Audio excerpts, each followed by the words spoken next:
She's calling back. We're going to try to give her a call again, and then she just added another phone number to the 13-year-old grandson who's possibly with the daughter.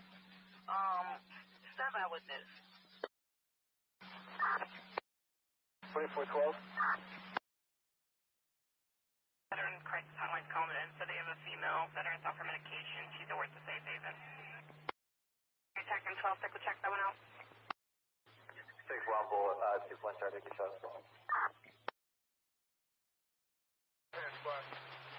Officer still stands for talk? No. Offender in custody?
I like this bass beat too, man. Oh, it's awesome. You know what that reminds me of? Back in the day, I used to manage a band in Miami, and they had these massive Marshalls on stage. And like an idiot, I was standing in front of one of them when they were, tuning, getting ready for a show. And all of a sudden, they started playing, and I felt like my ears fell off my head.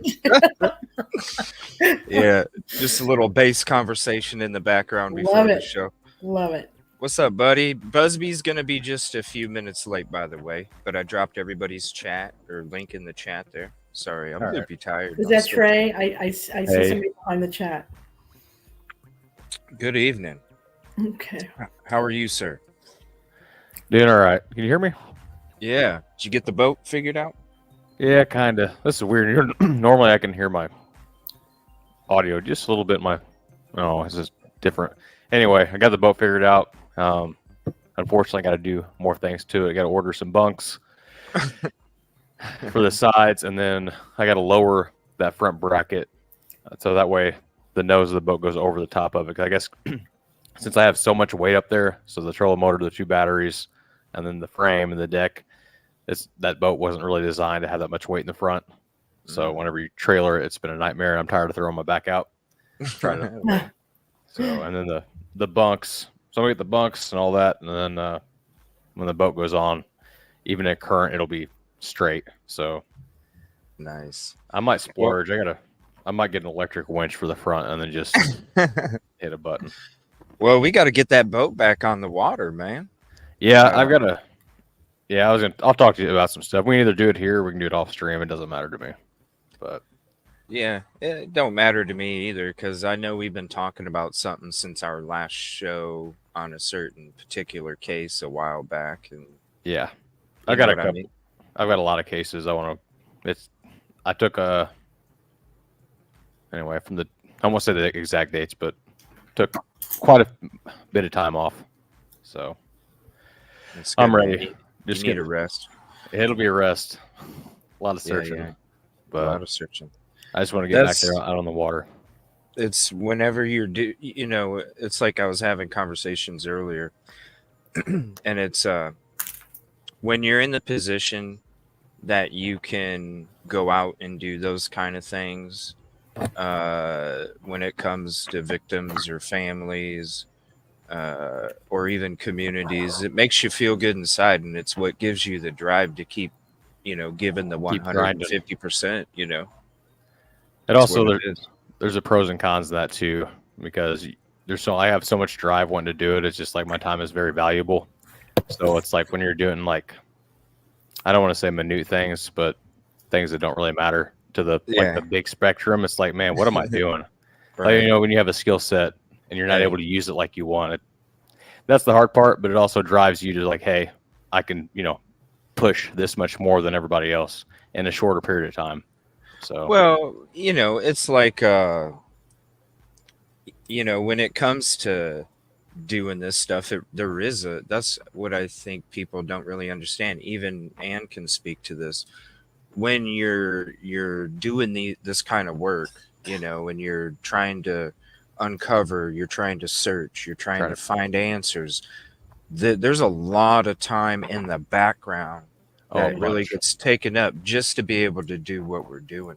Yep. And so when you have the patience from the community, whether it's when we're live and we have to turn the camera or we have to mute it or we have to not go live and do certain things, like the private. patience, yeah, the patience from the community is tremendous, and it really does make a difference. Absolutely. Oh yeah, I'd say 99% of people give you the time and the opportunity to do it, and then you just have the very small amount of people that have no business even commenting.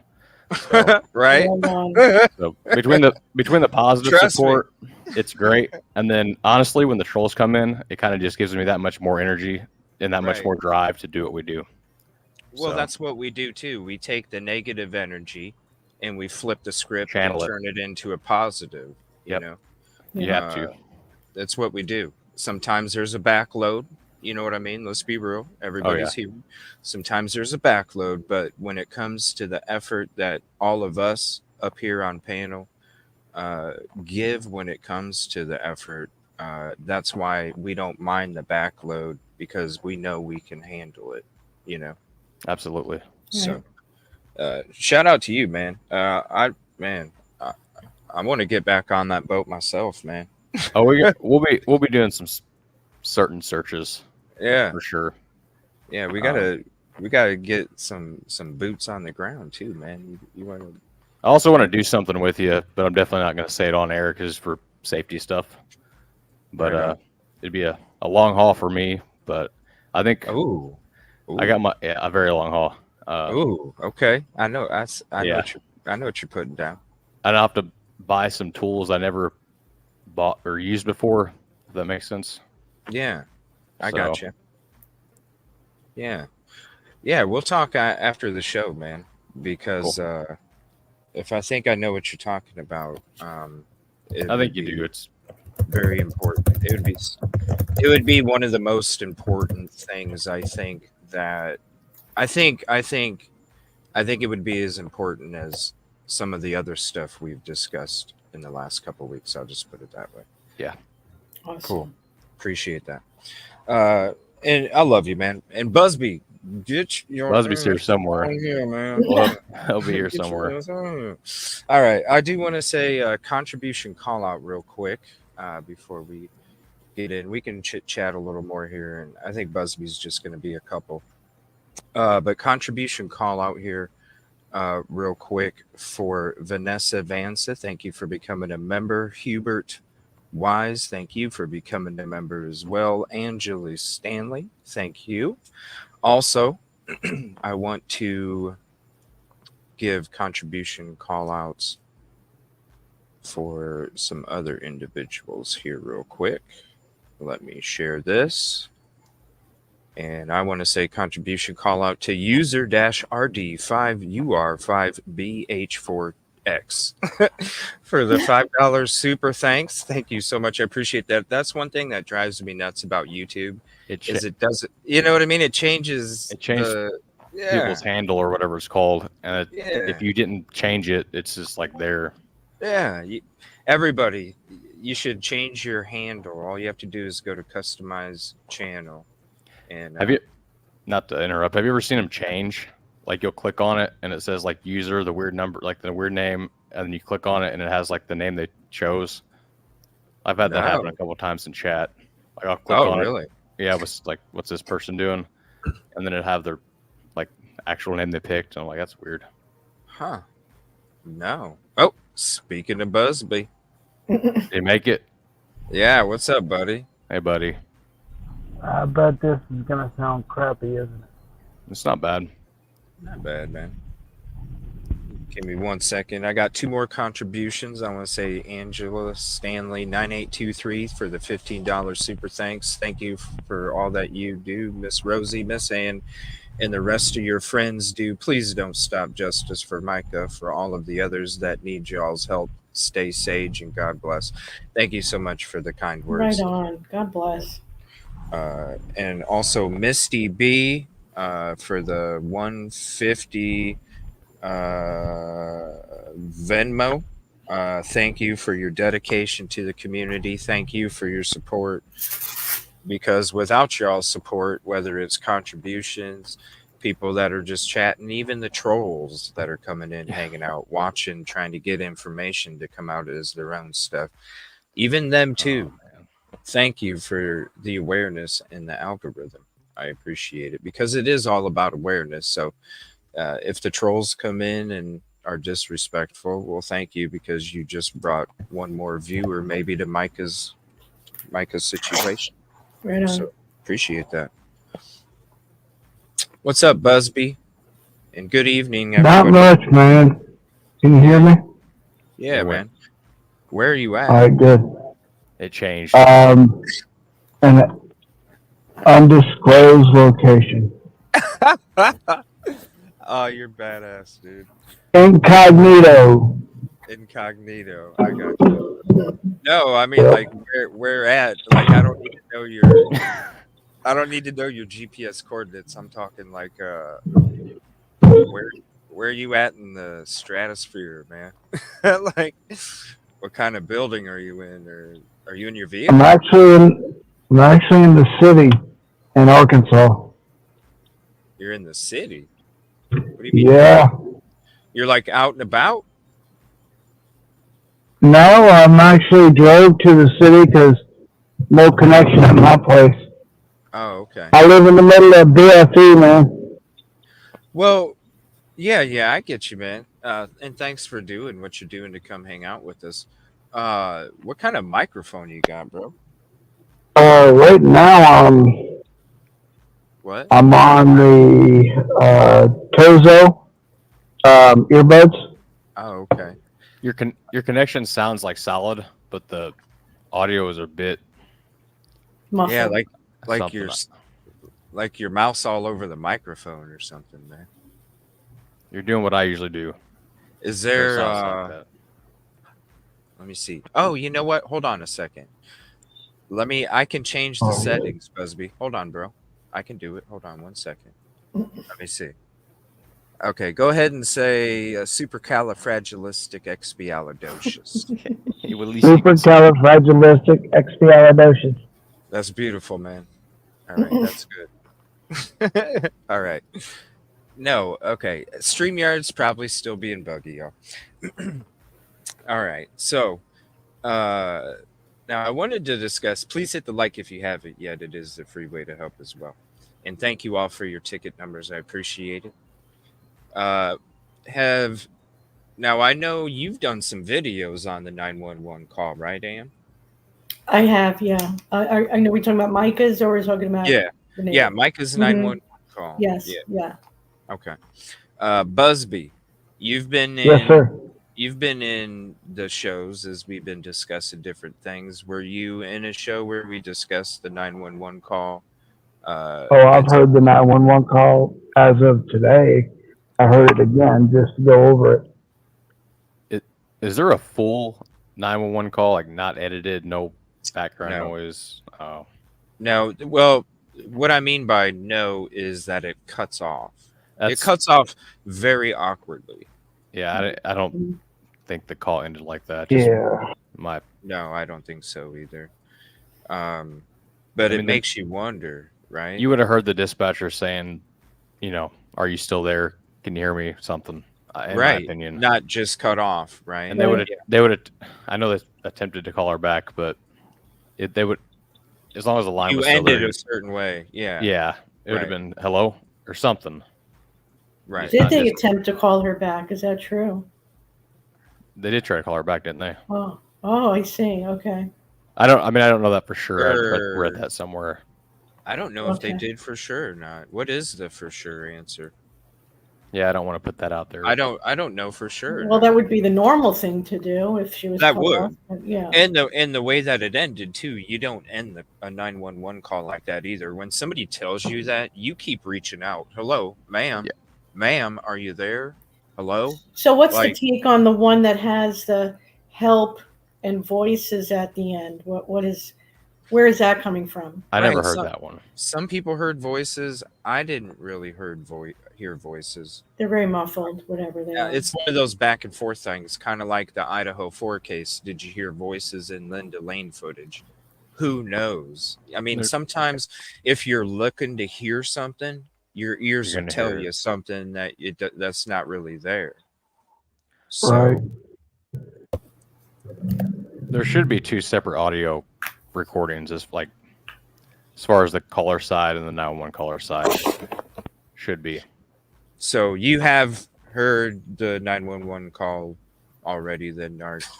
Have Busby, Narc, have you guys heard of the voice comparisons where Mica was talking on Facebook videos, inspirational messages towards the very end, and then listen to the 911 call? I have Have not you done that.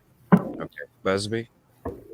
Yeah, the 911 call, she seems, I couldn't really put my finger on it, but she seems like she's overly calm about something. It was weird when I was going over.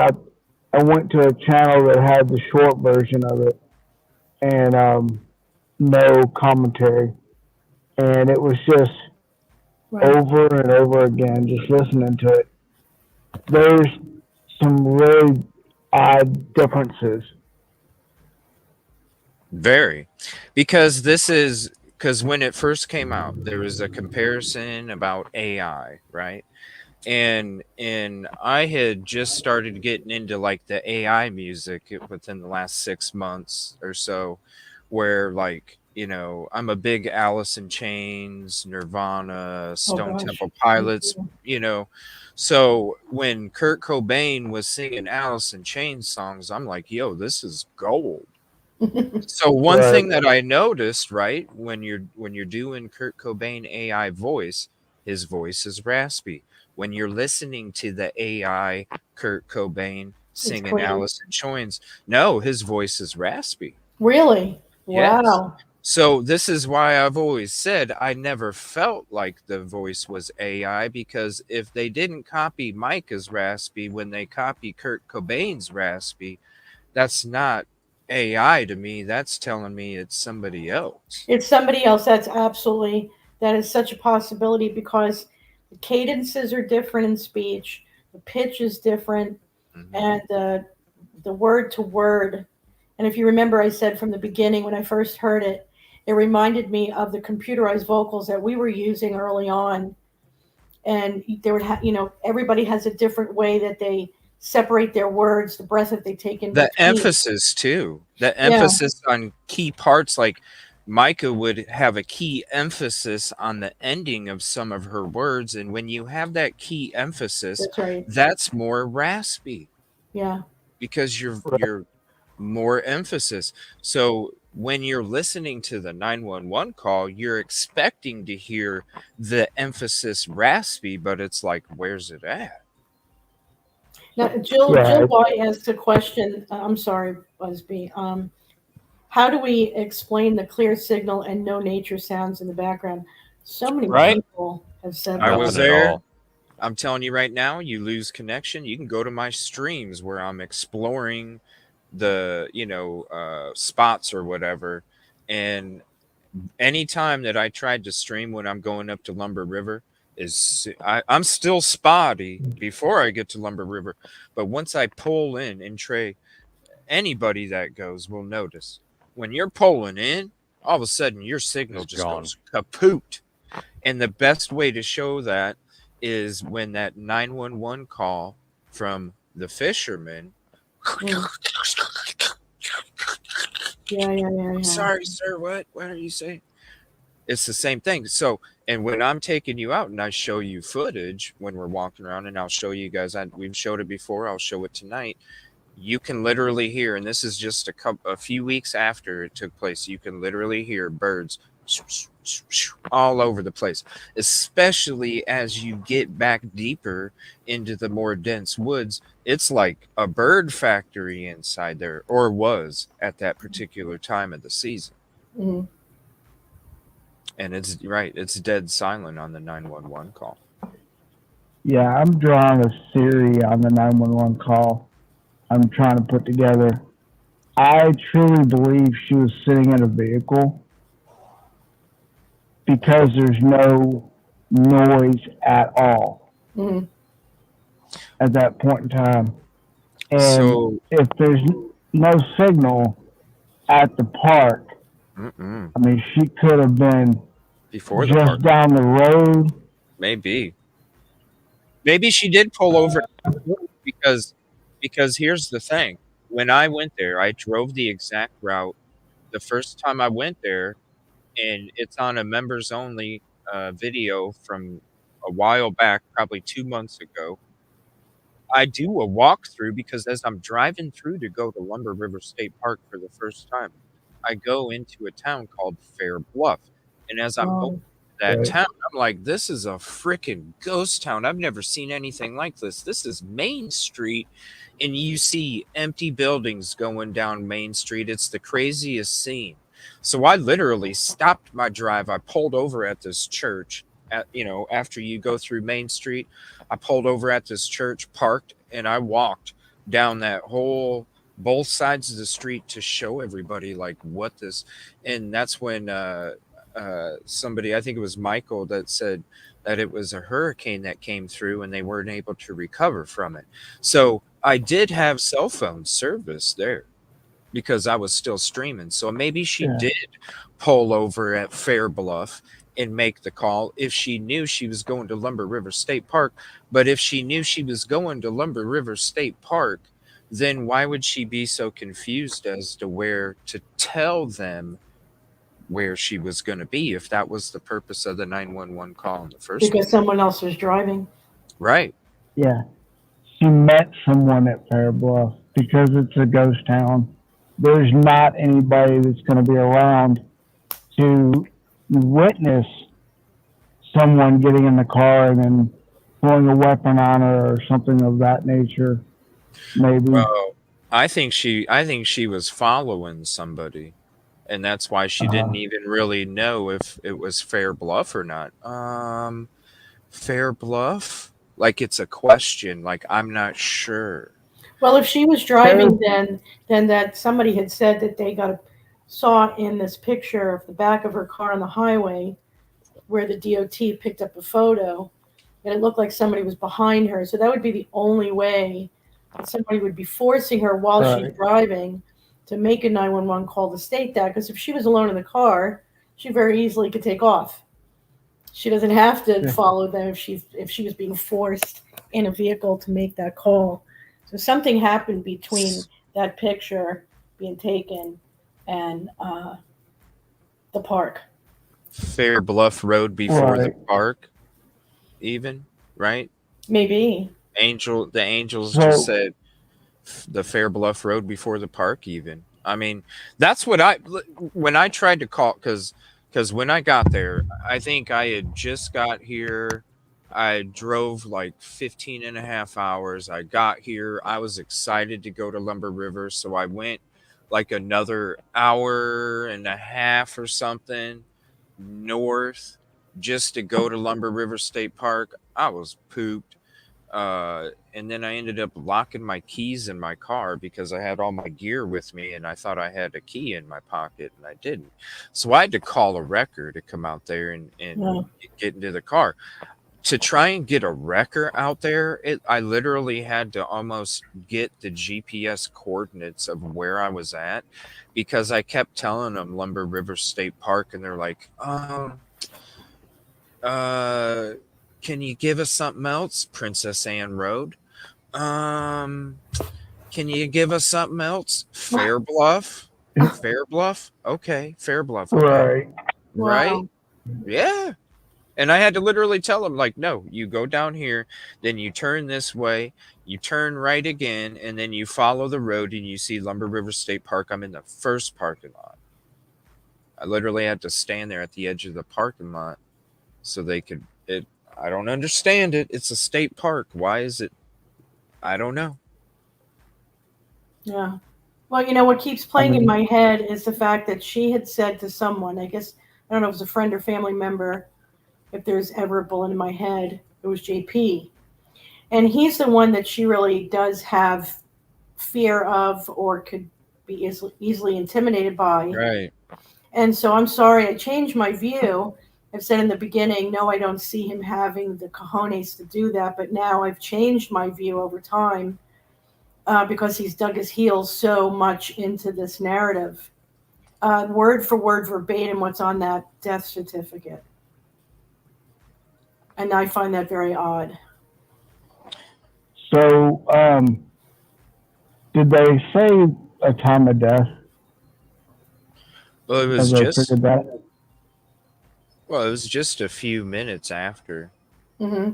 Because the fisherman's story is literally minutes after it took place. He's already getting the bag. Okay. How long did it take them to get there? First people on scene.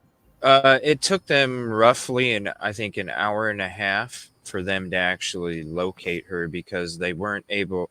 They had a drone team up there. While they had their drone team, which was about 45 minutes later, that's when the first eyewitness came. That's the guy that came back in a different vehicle and brought the purse, turned it in. All right. Then it was about an hour and a half after the event that's when the other person called in. Excuse me, called in 911. That's where you get the choppy call. That's where he was saying that he found the body. Does anybody know the ID of that person? Has that ever been? Has he ever been identified? Well, The guy that when the news is interviewing him, you only see from his knees down. That guy. The police Uh, know. Not the fisherman, the guy who said he found the body. The kayaker. Yeah. I have not heard anything. Like obviously the story, but I've not even We're heard the gonna guy's voice or anything. Yeah, we're gonna watch all the interviews tonight. Okay. Trust me. We're gonna I find it funny trust how me. his ID has been protected, but okay. That would make more sense. Mhm. They obviously know each other too, and Oh, that's lovely. they know it, and they know enough of what each other were doing to give each other a shout out alibi for being a guy that totally couldn't have done this. Oh, Right. Do people Yeah. normally go kayaking up in there? No. That's- So I've been there 3 times. Every time that I've been there, I've seen people fishing. It's a huge fishing spot, right? Whether it's by the boat dock or, at the observation deck. Huge fishing. I see maybe a boat one time. That was it. Never seen kayaks. Mostly just people standing there fishing. Okay. So I wonder if But that that- guy was And fishing out of a I've only kayak. been there 3 times, so And ironically, Fair Bluff is only a 11-minute drive to the park. I'm sorry, what, dude? 11-minute drive to the park, he said. Yeah, For what? Oh, Fair Bluff? for Fair Bluff. Yeah, Right, that's yeah, close. it's not far. You basically turn right out of Fair Bluff, and then you turn right again, and then you follow that road. It's all cornfields and stuff, and then you literally come around a curve, and bam, right there, you're at Lumber River State Park.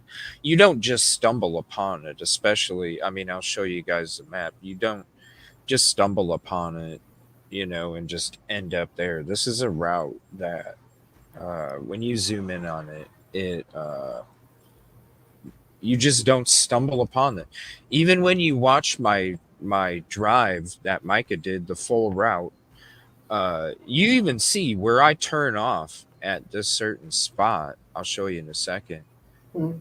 You even see when you turn off right here, like there's no signs telling you that a gas station or a bathroom's there. There's nothing. And when you're Right. driving down this road, you probably think you're going out into the boonies. So there's nothing really telling you, except for you run into it, that there's a gas station or a bathroom there. Plus, when you look at this route, I did a video showing why there's something in this area of where she was supposed to meet somebody, because I feel like she was lured. So in that part 2 of the video, I break down all the different turns. So right here, the only reason that Mica would end up on this 41 North Road right here to then happen to run in to this right here is if she was somewhere between this area right here or this spot right here. So it's somewhere in this area right here that she had to go to supposedly meet somebody. There's a bunch of churches there, because even if you go right here, which is just a street down, it literally makes you take this way to go to Lumber River State Park instead of going on 41. That's how I know that there's somewhere in this spot was part of the lure to get her to get to that spot. Because if you leave from Dick's Pawn Shop to go up to Lumber River State Park, you're going on Highway 17 north, because it saves you 25 minutes to go 17 instead of 501. So you're not going to Lumber River State Park right from Dick's Pawn. There's a reason that she went this way. There's a reason that she went up this road. And there's a reason that she turned at this spot right here. And it has to do with somewhere in this location. Now, when it comes to the route to Lumber River, this is a bunch of country road. You got a little bit of city right here. then it's really a bunch of fields and a bunch of fields. And then you can go to the right, or you can go to the left, or you can go straight, or you can go to the right, or you can go straight, or you can go to the right. When you look at this route right here, this route doesn't tell me that you just stumble upon Lumber River State Park. And where's Fair Bluff on that? On that Fair map? Fair Bluff is right here. Oh, that is close. Wow. Okay. Yeah. So literally, look, you would think if somebody's just driving, they're going to go straight down this road. They're not even going to come into Lumber River State Park. But instead, they turn right, then turn right again, and then keep going straight when they go left or right, and then stumble upon Lumber River State Park. This don't even make any sense. So this part of the route, and this part of the route, none of it makes sense. Well, let me ask you a question. How far is Fair Bluff from the border of North and South Carolina? It's not far. Here's the border right here. So it would be very easy to even lure her to meet at Fair Bluff. Right. Yeah. And when you look at all the churches around here in this general area, right where you turn, there's like 7 churches right there and they're all different denominations, right? So what's JP always claim? They're non-denominational. So you could literally say, hey, I'm over at this Baptist church doing some work. Just meet me over in this parking lot and I'll sign the damn divorce papers. Well, I want to ask Trey a question, though, real quick, if you don't mind. I'm sorry, CJ, forgive me. No, go ahead.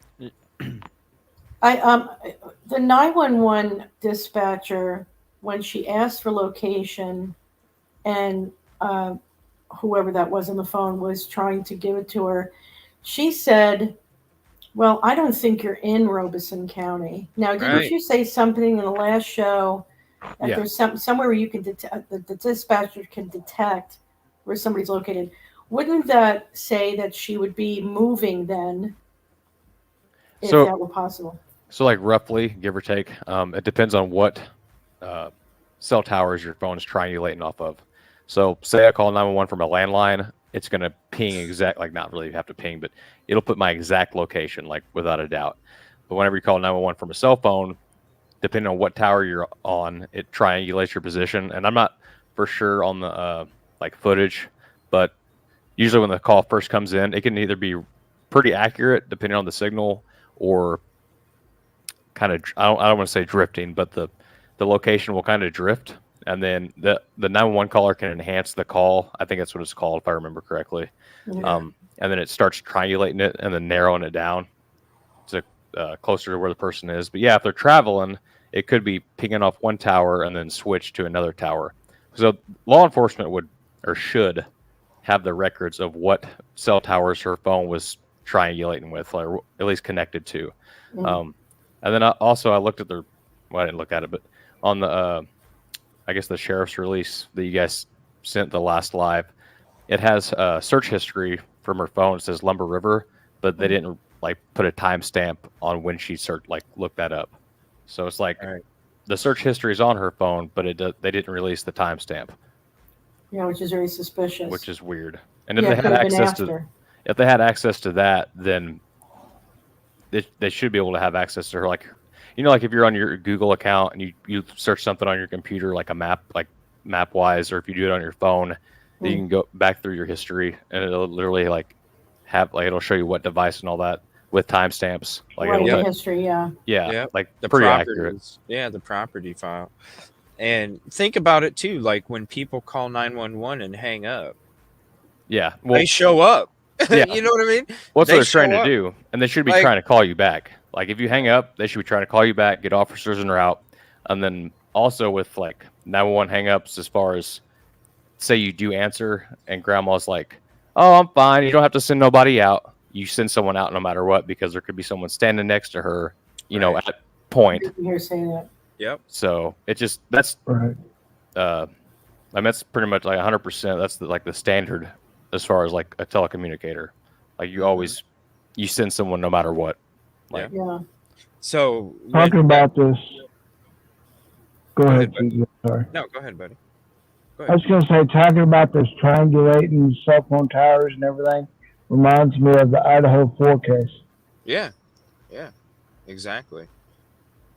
And when she like Ann said, in the beginning of the 911, I don't think you're in Robeson County. It's right there. It's like, when it comes to what you're saying, and when you think about it, if somebody just calls and hangs up, they're back on it. Like, they're not, because that's a sign that something could be it's happening, and they're needed. They just weren't able to get the call through. So yeah, the whole 911 call is sketch to me. It always has been. That's one of the reasons why we started covering the case in the very beginning, because when it happened, we saw the announcement from JP, the sermon announcement where he announced her passing, which was odd. That was weird. Right. And then you hear the 911 call, and then you hear all the evidence and stuff, and you're just like, no, none of this makes sense. So when it was brought up about AI or her or fake, I don't know. I've never changed from the beginning when I started listening to it, and I'm like, where's the rasp? So I just think that, I don't know. I always felt like maybe somebody was pretending, and that something already took place already, and they needed to have that call to fit with a county that don't investigate anything and goes. Yeah, I mean, if you look at that death certificate, it looks like somebody followed, default gunshot to the head 101 on what you would find on anything that would be related to this kind of injury or this kind of death, and just wrote it down. I mean, how a medical examiner can write down she's found prone, and yet the pooling is in the posterior. I still can't get past that. That doesn't make sense. There's a lot about that medical report that doesn't settle with me either. If you're in the prone position, it would be on that side. Yeah, her face, her chest. Yep. Where not the opposite. opposite. Where been. Gravity, you can't. Yep. Gravity doesn't lie. Gravity. Yeah. Yep. And what's the easiest way to consider a case solved? Cell phone alive. Well, yeah, and okay, so remember, she had more than a cell phone. She had an Apple Watch, and both are in the possession. And I think they connect with each other. I think that's how it works. Yeah. They connect it to your phone. So the feds still have it, as far as we know. Her own attorney admitted to that. Yeah. If we can believe it, but they can. I know a sheriff's office that has similar technology to the feds, and they can, pretty much unlock any phone except for like 1 out of 5 Apple devices, is what I've been told, give or take. It's pretty awesome. Yeah, that's like that's like a sheriff's department, like in Broward County, Fort Lauderdale, or Miami, or it's places where they actually do investigate crime. Right. But Robeson is notorious for not. Well, have you looked, dude? The statistics are bad. I don't want to say podunk, but the sheriff's office I know has the device. I was trying not to. Yeah. Kind of podunk, but they actually investigate stuff. So it's very sad for the residents. I have to say that it's very unfair to them, and they know it too. They know it. Every single one of them. You're not from here. You don't know. This is like they called it the murder capital of the world. Now the Fisherman, CJ and I looked into his background, and not that anybody can't do something criminal or horrible in their life if they've never done it before. That's happened before, but this guy was clean. There was nothing except maybe a couple of traffic tickets that were in his background. So I don't know if that means anything, but well, it's who you know kind of area too. You know what I mean? The small communities, even though Lumberton is promoted a lot, Lumber River is kind of off the beaten path a little bit. And because Lumberton's still another distance away. And so when it comes to, they have they already have an issue already with the the cases that they have.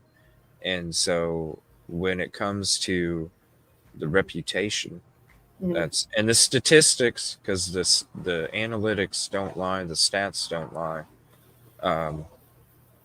The community, they already know, and a lot of it's got to be buddy buddy, and I take care of you, you take care of me, which that's how it is in these small communities. Right. And that's not Lumberton, is it? Isn't that Oakham or Occam? I might be saying that wrong. Yeah, Okay. yeah. Lumberton gets promoted, for, I'm trying to think of what it was. There's something in Lumberton that gets promoted. I can't remember, but there's some kind of special event that they have there. Oh, okay. A festival, I think, maybe, or something. Right. But really, you're still talking a distance from Lumber River State Park. And when you look at the map of Lumber River State Park, it's like it really is out in the boonies. Yeah. So I was just kind of curious to see like what you all thought about it. We're gonna listen to the 911 call, and I'm just gonna go ahead and, instead of it being a warning, I'm just gonna go ahead and mute it. Oh, Busby, shoot, sorry, Yes, buddy, I didn't he's see you. back, sorry. My bad. We're gonna go ahead and listen to it. And I get 4 bars. Well, I get know what's going on. You what? I got 4 bars and it still drops me. he needs a signal enhancer. Are you having a hard time hearing me? No, man. Here we can. No, you sound a lot better now. That's weird. Yeah. Yeah, I don't know. It's probably StreamYard, man. Who knows what's going on? But when it comes to the 911 call, I'm gonna play it. I'm gonna mute the word where she says, unalive. Right. And then we'll listen to it a few times. So if we can all mute it while we do that, we'll play it a few times, let you guys hear the voice. Then we'll have some of Mica's voice comparison. So if there anybody that hasn't heard the voice comparison, you can have the voice comparison on here. And then we'll kind of discuss it a little more when it comes to the specific parts of it. So give me one moment here. First, I want to share these QR codes here real quick. And I ran out of my mobile hotspot, so that's why I wasn't able to display them earlier. But that's why I always say, if I'm not able to on a certain show, you can always go to any of these other ones and you can scroll across and pause it, take a snapshot.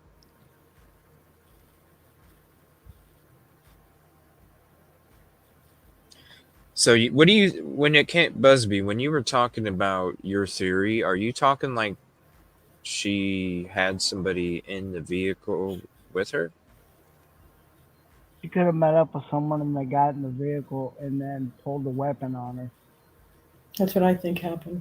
You think that too, Ann? Interesting. Because if that's not AI, they're going to say that's her voice, for example. It's definitely under duress. They could have, I don't want to say it like this, but they could have pulled her weapon on her. Like, if, I don't know. Yeah. I mean, that's like, true. I mean, like if she was comfortable around firearms, then I don't know. Just it depends on who the person was. Like as far as how. Oh. Yeah. Like if she knew them or didn't know them, like if it was someone she knew, then it'd be like, hey, I did this today or something, and it's like this is what I got. I don't know. Just kind of depends. Yeah. It's kind of left field, but. Well, if you look at the back and forth between her and JP at the dealership, when she goes, walk away, Right. You could see that she sort of stood up to him. She wasn't tolerating him. But at the same time, and even the attorney said it, she still had a forgiveness and didn't want to see anything bad happen to him. And so I can see him approaching her and going, okay, you know what? Let's just end this. Let's sign the papers. Let's just do it. I definitely think it was papers that Mhm. that was her motivation.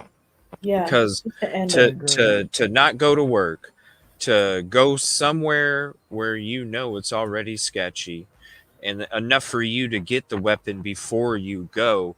To me, the only time she would That have makes done sense. some is to sign divorce papers. Right.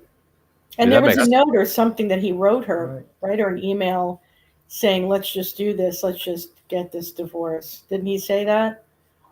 That's the only reason why she would do what she did. The Mhm. events, the day Yeah. that she passed. That's it. And so you take that and then you place him at home Saturday morning by the neighbor. It all kind of fits. Where he's lying about, oh no, I wasn't in town. I was in Charleston. Okay, well, we haven't seen that. Any proof? And he would have had it just to shut everybody up. Uh-huh. But he can't furnish it. And what did you pick up from the house real quick when you rushed in and rushed back out? You want me to say? A weapon. You think so? Sure. And he was pissed.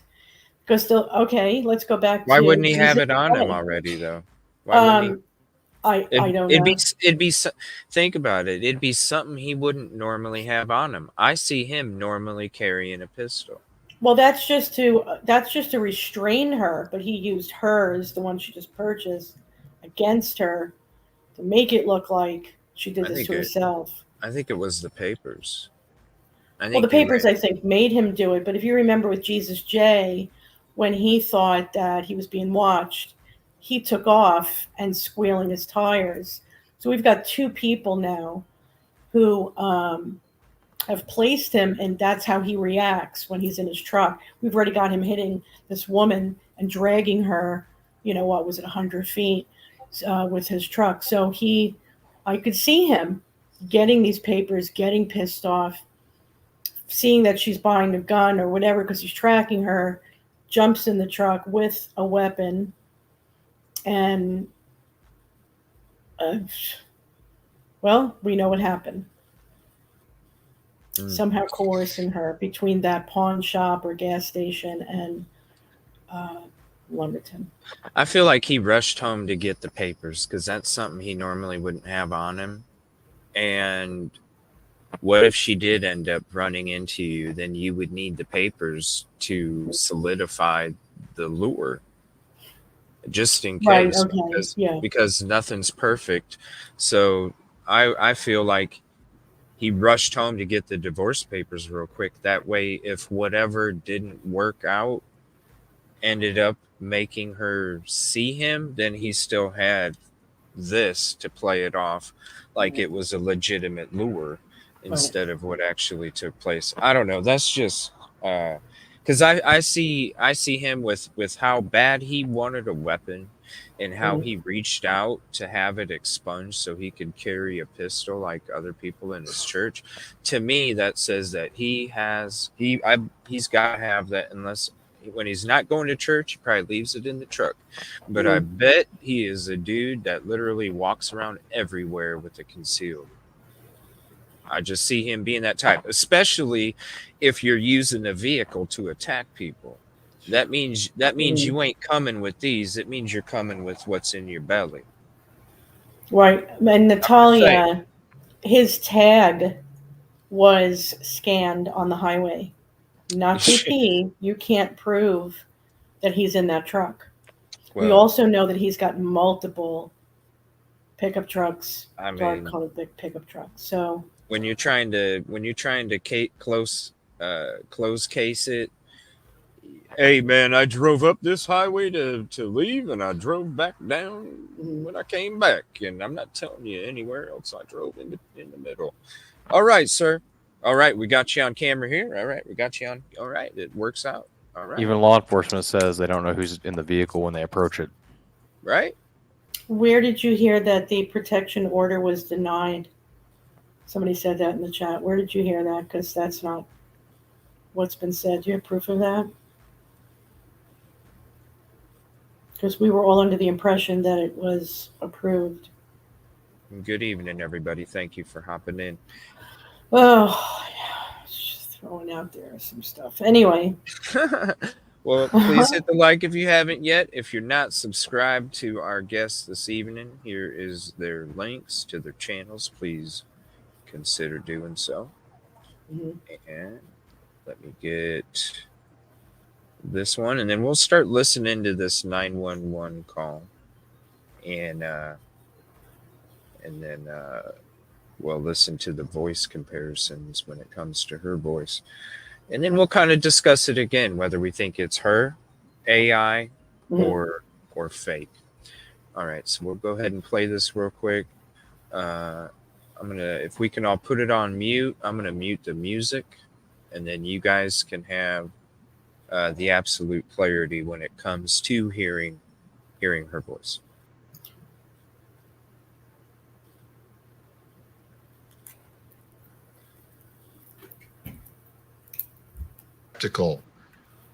About her taking her own life. Let's listen to that call. Robeson County 911, what's the address of your emergency? Hi, are you able to trace the location of my phone? Let me see. You don't know where you're at? A national park. Where's the park located at?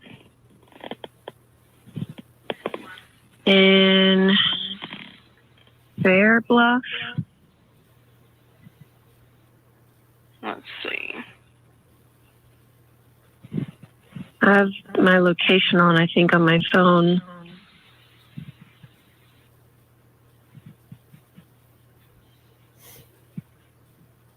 Find my phone is on. I just did my my location. Okay, I'm showing,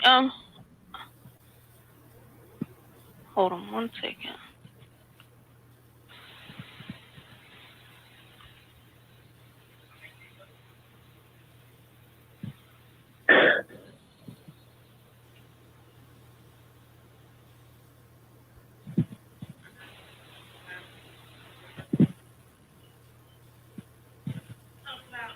I don't think you are in Robeson County.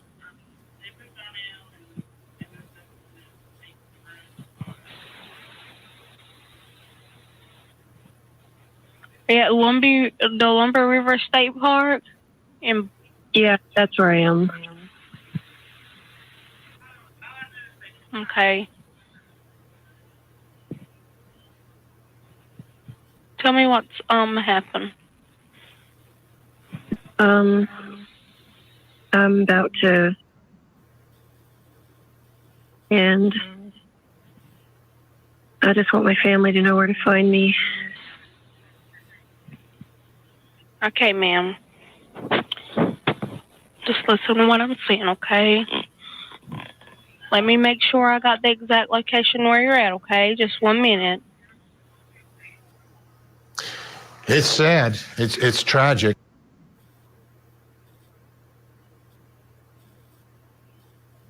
And her family is very, very skeptical about her taking her own life. Let's listen to that call. Robeson County 911, what's the address of your emergency? Hi, are you able to trace the location of my phone? Let me see. You don't know where you're at? A national park. Where's the park located at? In Fair Bluff. Let's see. I have my location on, I think, on my phone.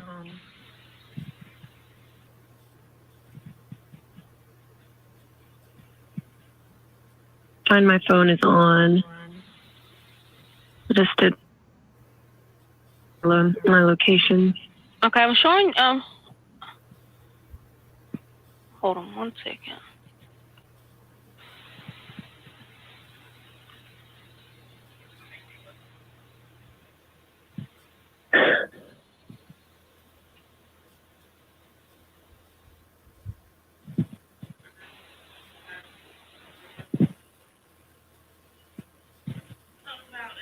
I don't think you are in Robeson County.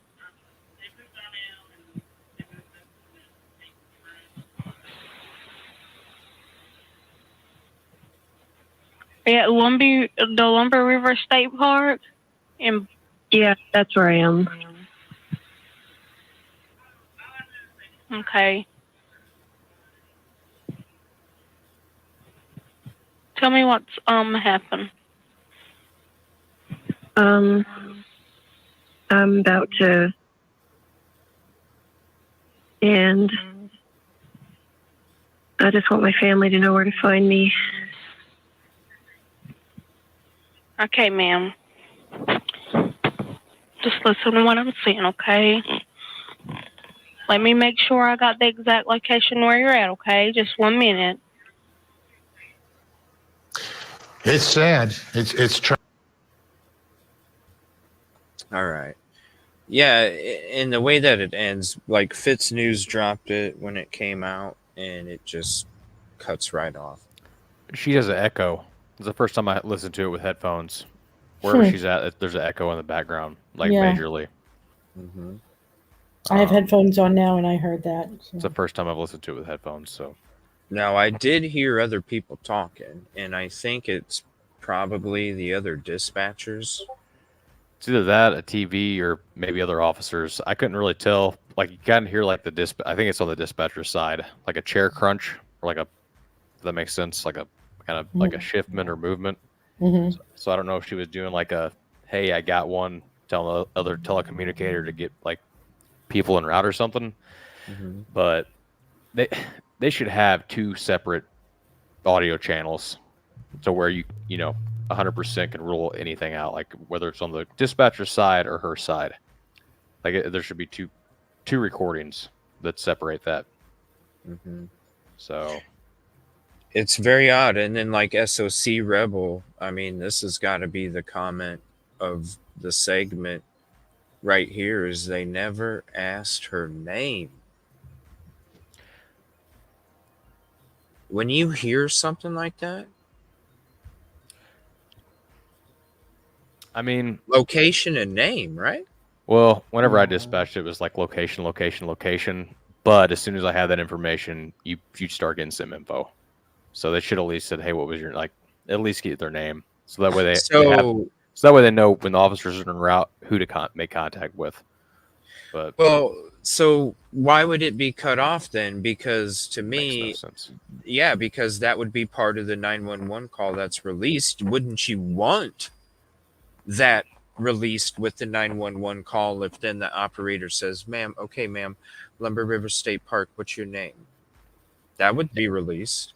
And if something took place on that recording that they didn't want released, that would make sense. But I don't know. Full transparency is not here. No, not at all. I don't know. It is a good comment. I appreciate that. They didn't want people to be skeptical. I would have released the entire 911 call. So what all do you think the echo was created from? Is there ever an echo when you're in your car? Or is it like if you're talking through the radio? Maybe if you're talking through your radio. Kind of depends on the brand and all that. Like I know my wife's car, it sometimes has a terrible echo. And it's like, hey, I can't talk to you. But like my truck was pretty clear. There was never an echo in that. So, well, do you think? I mean, since you're, like your wife has that issue sometimes when she's talking in the vehicle, did it give you that feeling when you heard this 911 call with the echo? If it was louder, maybe I might be able to like say that's what it is, but hers is more or less like the speaker picks up my voice and her voice and then like repeats it. If that makes I was sense. gonna say I'm sitting in my car currently. okay. We can try that. You don't have an echo though. Mhm. Are you connected to your? No, I'm going through my earbuds. I'm not going through the car. Try the car. If you can. Yeah, man. See, yeah. If it's not, if it's gonna bug it, don't worry about it. But yeah,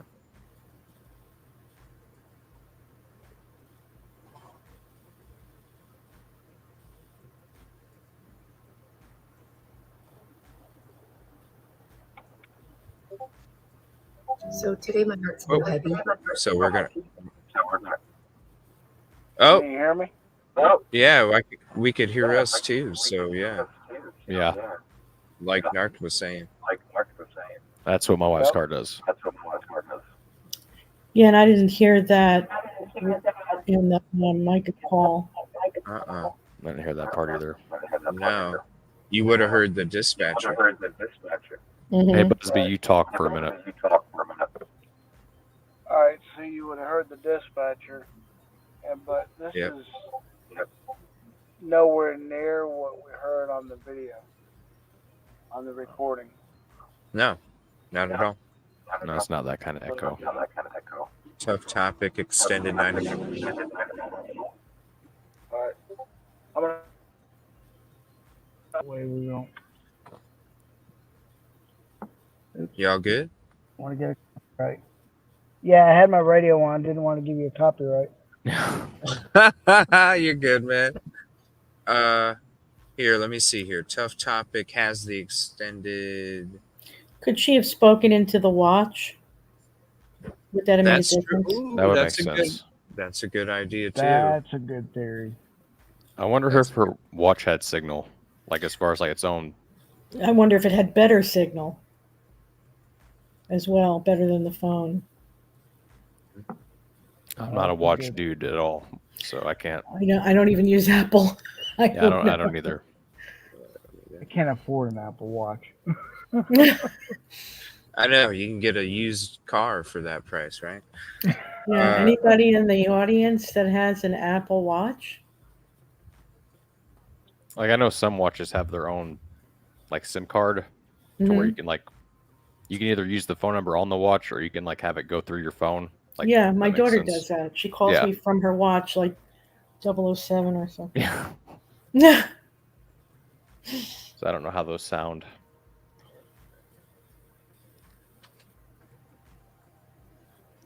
And don't you think a bathroom would be more like more echoey? Yeah. I mean, But I I don't know. But I could see it being your phone. I could see that. I don't know. I never had one of those. Well, see, that's the whole point right there, is that if it's made by somebody else, then it doesn't necessarily have to be in the car or even in North Carolina. True. It could have been somebody sitting in a house, sitting in a bathroom or sitting in an enclosed environment to where we hear that echo. Yeah, Or the that no reverb, nature it's really sound. reverb. The no Right. nature sounds at all is very problematic for me. There's nothing like that in the background. Yeah. Is it windy there at all? Like you hear the trees moving around or anything? No, dude, when you walk back there, it might be different right now, but when I went, Well, yeah. I went 3 times in the first month and a half, and month and a half. And every time that I went there, dude, as soon as because there's a path that you walk down and then you start walking down these stairs. I'm going to show you guys some real footage and you'll see. As you get to these stairs and you're walking down, it's like this stagnant must that you walk into, man. And it's like that the whole time you're in there until you come back out of the stairs. It's the craziest thing. So there's not a lot of movement, whether it's water or breeze coming through while you're walking in the woods. Maybe by the lake, there might be a little breeze, just depending on the atmosphere. But typically when you're inside, oh no, man, as soon as you go down them stairs, it's like poof, it just hits you. It's like you walk from you. Not that it's as cold as air conditioning, but like when you're inside a controlled climate and then you come outside to humidity. Yeah, and it just You feel sticks. that. Yeah, you feel it. You Yeah. breathe it. You can taste it. That's what it's like when you go through the steps. Just Craziest thing. just a question for you, CJ. Yeah. I read Kylie's comment. The bathroom makes the most sense. Yeah, I think so. And Well, it'd be where harder is- to even get a signal in the bathroom, let alone the parking lot. So it I would. was gonna ask where the bathroom was in location to the park. It's right in where's the front. park? Well, here I'll show you the footage here. I think it was. Is there signal up that way? No, as soon as you, I had to walk around in the parking lot just to be able to get a wrecker out there for them to hear As me. soon as you cross that sign for Lumber As soon as you River, go in it that, just as dies. soon as you turn in there, man, as soon as you turn in there, it's already like you just lose it. Anybody that knows that's been out there, hold on, I'll get this video ready. Anybody that knows that's been out there, as soon as you pull in and you see the sign Lumber River State Park, your cell phone goes kerplunk. Good luck. Good luck. Never been. I had to walk around this parking lot just to get somebody to hear me. So I've never been to the East Coast at all. So it would be so hard to get a signal in the bathroom when standing right here where I'm at. Good luck. Good luck. The first time I was there, because I didn't know the cell coverage was like this. The first time that I'm there, you can go to the first on location that I was doing when I was exploring different spots. I didn't know about the cell phone coverage. So I'm literally trying to connect back to my live to try and get connected. I do the whole walk around, look around, explore. I'm sitting there the whole time trying to connect, and then as I'm walking out, I'm trying to connect, and it wouldn't even connect until right in front of the parking lot, and that's where it popped on. And I said, "All right, guys, sorry, I got to go ahead and end it real quick. I just got back on here." That's exactly what took place. So right here, good luck to even get a signal. The bathroom is past this area, another. I would say 30 yards. And it's probably concrete too. Away from the parking lot towards the boat ramp. So the further you come from that first sign that you pull into, the further back you go, which it's not very big, but the further back you go, good luck trying to get a signal. The further back you go. So with the bathroom and the cinder blocks, I think it would be. Yeah, but what about a bathroom in Fair Bluff? Was there any restaurants or anything open? There's a couple things. There's a gas station. There's a couple businesses. They got a visitor center. I don't know. A visitor center. Yeah, they got a visitor center that's open. They have a gas station right across the street. They got a couple businesses. Nothing much. Still could be possibly in a car. Porta potty though. That's you when you're talking SC41. I think you're and don't quote me, but I think you're still another 40 minutes away from SC41 to Lumber River State Park. Is there any Wi-Fi? Okay. No. Can I answer just one question and then we could just move on? Okay. Yeah, we got this. I just went through the whole transcript of that interview, and nowhere does it say that she was denied the protection order. If you go back into the records of Horry County, Regina became her attorney early April. So what she did say is the system failed Mica, which we all know that's true. And by the time of the 25th rolling around, it was absolutely enough time for Regina to ensure with the evidence that they had that she did get a protection order. And I'm almost positive I saw that. So there was one. It was supposed to be one in place. But if you do find that in the interview and I missed it or I skipped it, please share that with me so I could stop looking. Well, Katrina just said on March 26, a bench trial was held in the case of Mica Miller versus John Paul Miller as a civil case in which Mica sought this restraining order. The case Right. was dismissed without prejudice and no restraining order was issued.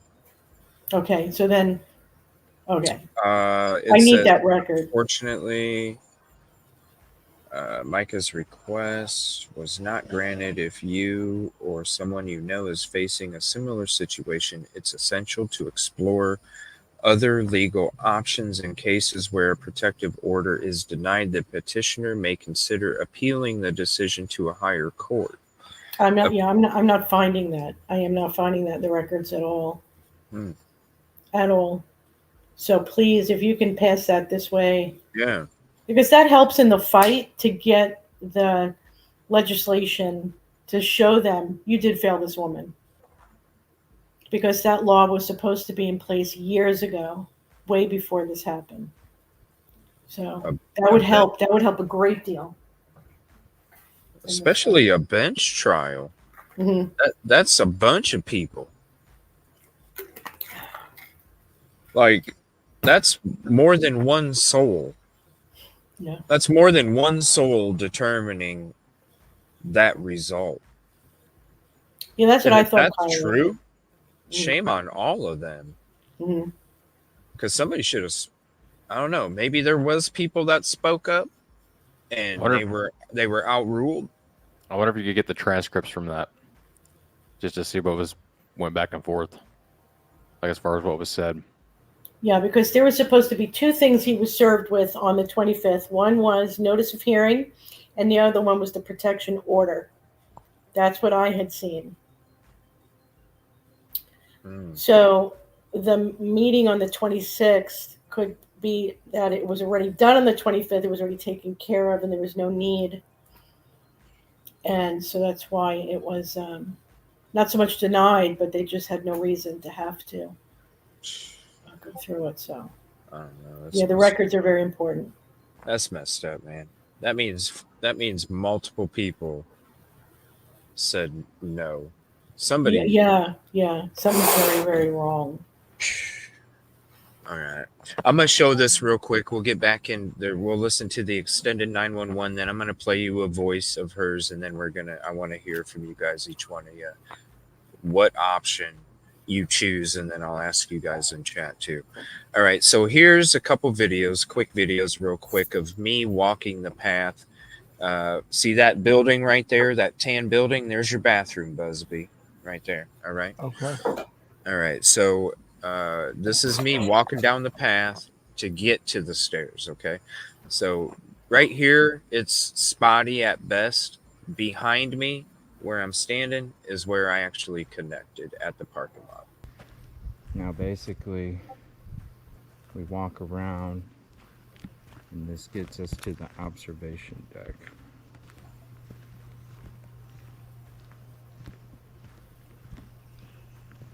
Hear the birds already? Wow. Yeah. Just wait till we get into the woods.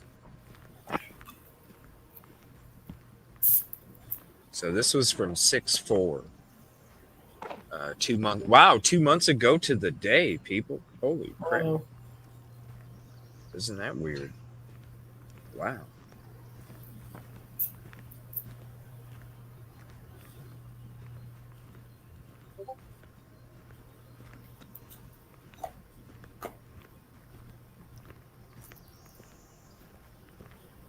The birds getting louder.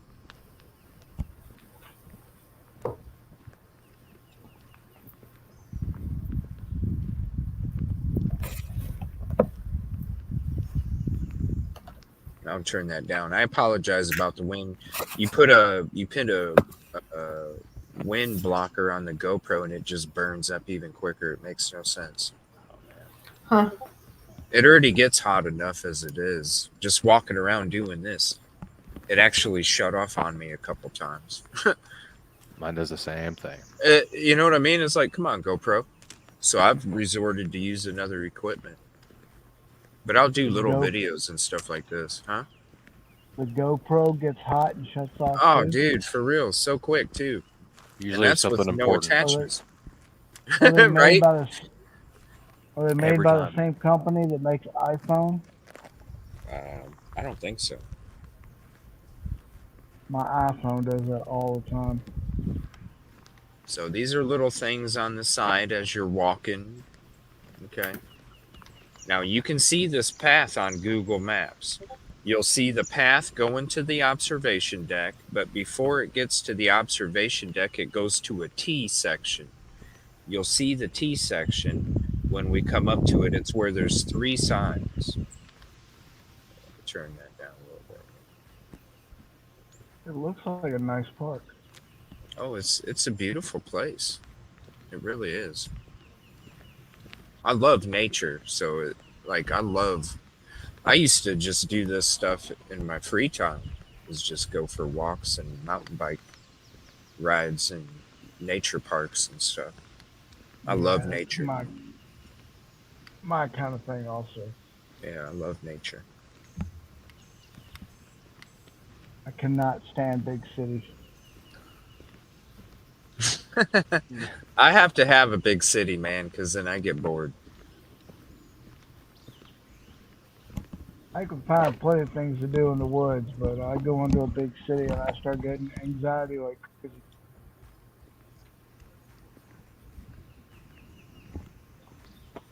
It's just something about nature.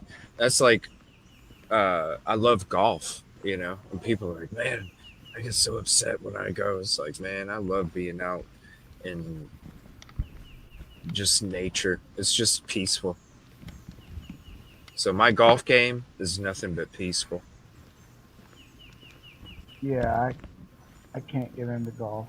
Well, you just have unlimited mulligans, man. No, just kidding. Yeah, it is a beautiful place. More little things on each side.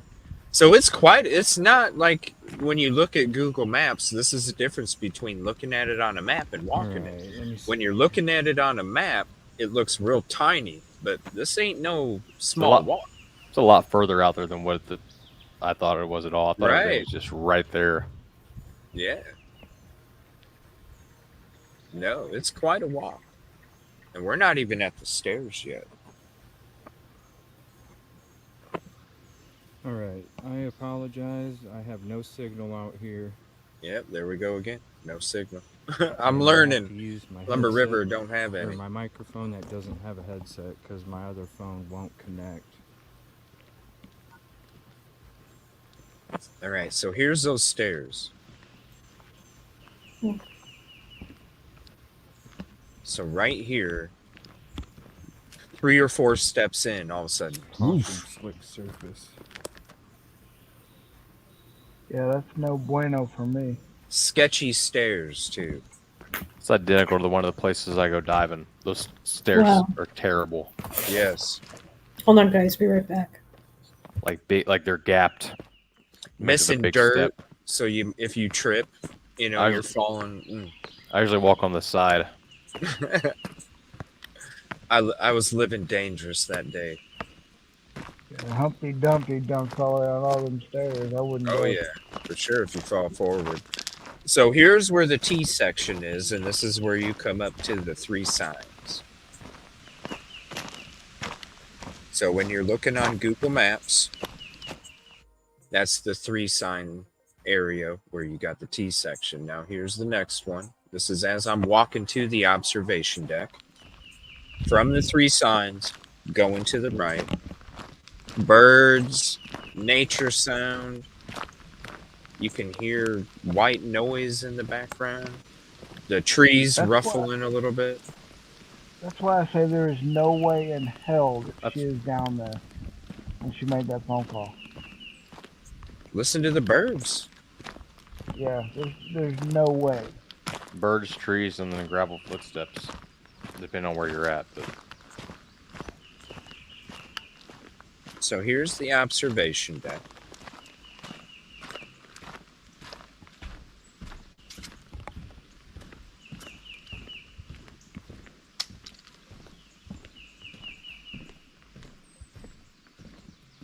see any alligators? No, I didn't see any, but I heard they're really bad here, man. See any bubbles? Nope. I bet they are in there. I already know what Trey's thinking. Well, I gotta anyway. No, in fact, I didn't see any of that stuff. I was warned about them before I went. I always watch when I go out there because it is real. It's the South. It's swampy. I mean, I'm just being real. And I was more worried about snakes, bro, than I was alligators. Yeah. I didn't really notice anything when it came to alligators, like signs or tracks or anything like that. Great fishing place. Yeah. And then here's me kind of walking from the observation deck, and then you'll see where she went. And we'll go into that video later on. But I'm going to show you where she would have had to start walking through. And then we'll get back to this 911 call. So here's the foliage, all right? It's thick. Yeah, you can almost hear the humidity. Right? I understand what you're saying. Yeah. Gators walk across people's yards here, Michael. I wouldn't doubt it. This man, he's Mr. Myrtle Beach right here. Michael is. I'm just curious on what the laws are about a long gun as far as a rifle. I don't know. What are the laws for the rifles, y'all? Like if you're in a boat. For the gators. Yeah. That's it. Just for the gators. I mean, we got the pistols. Yeah, we got to penetrate. Authorized personnel only. You got to remember Just tickle one them a little thing, bit. Trey, though. What's up? You got to remember what the guys said. You in Robeson County. Yeah, that's what he's. Yeah, that's messed all up. of them. All of them. You're in Robeson County, son. You don't know where you're at, do you? You're not from here. Yeah, you shouldn't be here alone. Hey, you're cool with it. It ended with you're cool with us. We're cool with you, man. You're cool with us. We're cool with you. We don't know what's gonna, the parking lot. Hey, it's Lumber River State Park, man. Robeson County. We don't know what's gonna. Hey, you're cool with us up there. We can't say the same about Jim. Yeah, it was crazy, man. But it was a great conversation and a ton of knowledge, because it was a little open.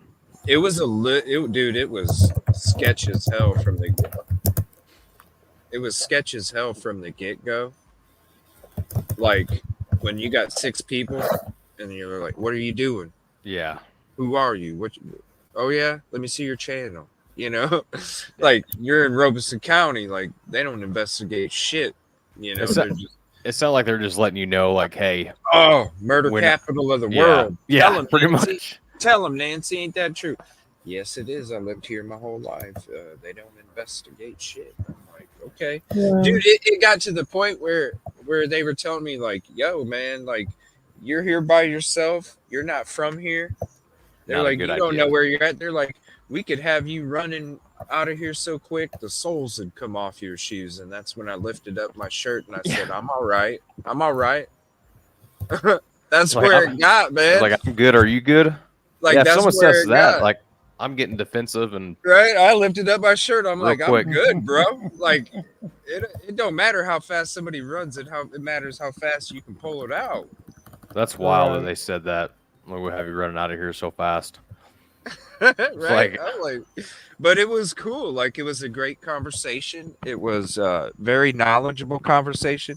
When I told him the evidence, the situation, the locations, and all the stuff that it came to the case, every single time I mentioned one thing and went to the next, they're just giving feedback off everything. Every single time they're like, nah, somebody did something. Yeah. Somebody did something.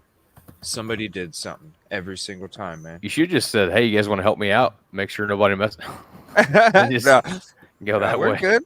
No, we're good, man. I mean, CJ, shoot. you need this. You need one of the shirts I got, CJ. Next time you go out there, What's it that? says, "I don't run, I reload." No, if you own one, you need to be prepared to use it. Like you always have to be prepared to use it. But do you want to use it? Never. Train. I never want to use it.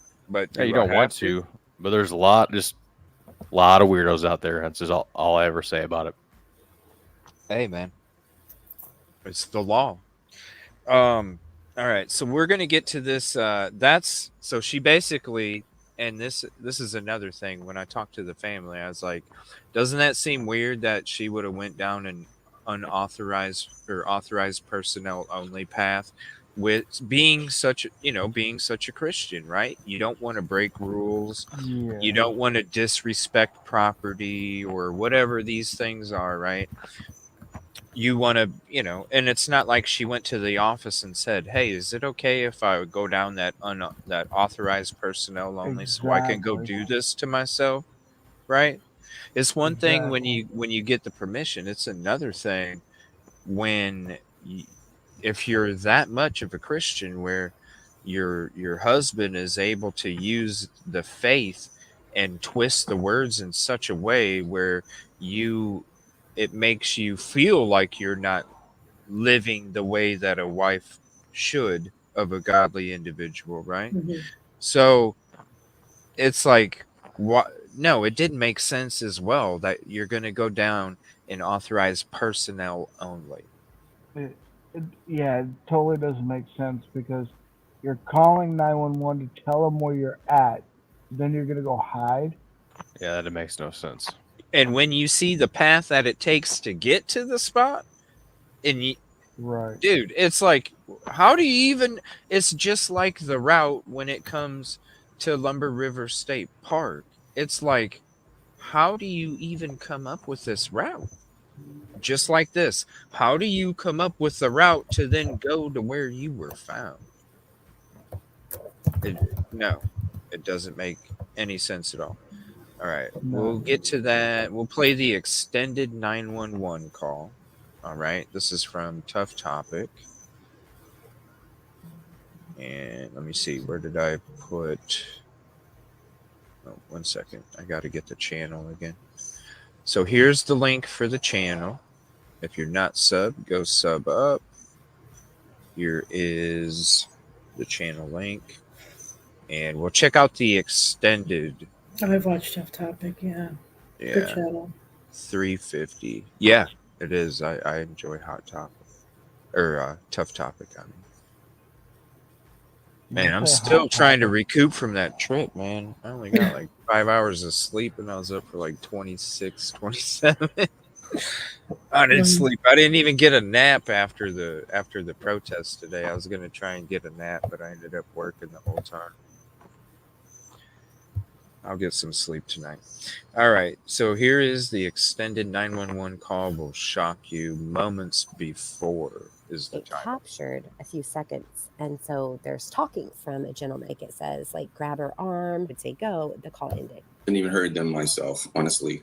But there was screaming going on and such. And that's not something indicative of a self-inflicted, that's sounds like a fight.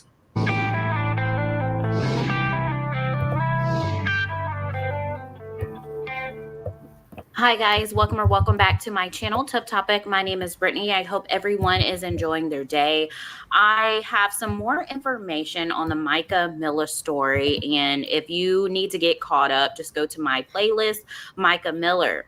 A young woman who goes by the name on TikTok by Kim, she had access to an extended version of the 911 call. And when I say extended, I just mean before the call actually hung up.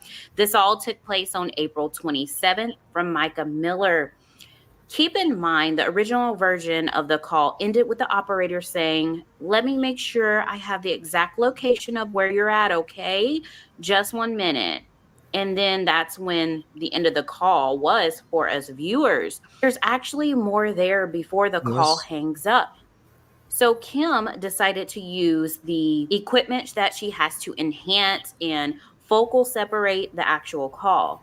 At the end of the call, you can hear commotion in the background.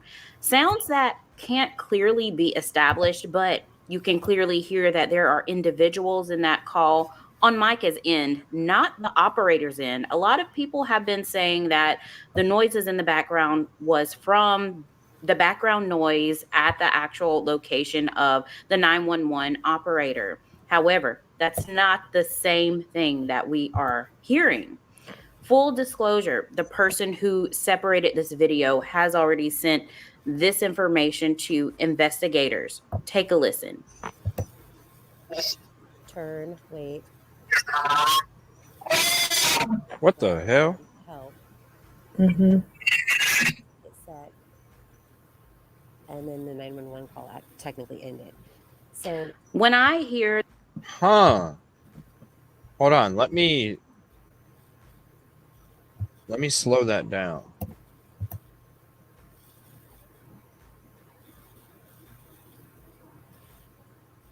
Did that ring your guys' ears too much?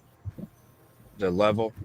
I know the frequency is different as far as like how they channel that, but anyway, one of the voices kind of sound familiar. I'm not going to put a bunch of stuff out there in the ether, but right? Yeah, I know I know what he's talking about. I know what you're saying. A certain accent. Yeah, the accent was there.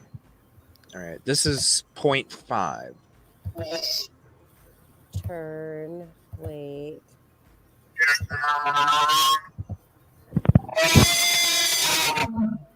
Grab her arm, help.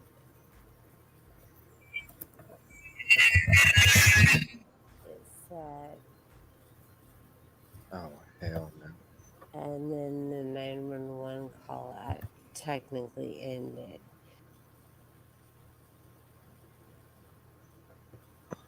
It lines up with what the family's saying about her injuries on her hands, like somebody was the holding. hands, and then the round in the tree,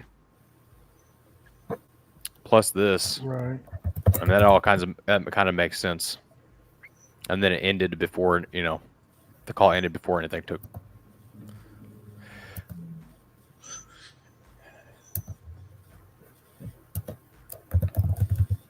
I'm going to play it at normal speed this time.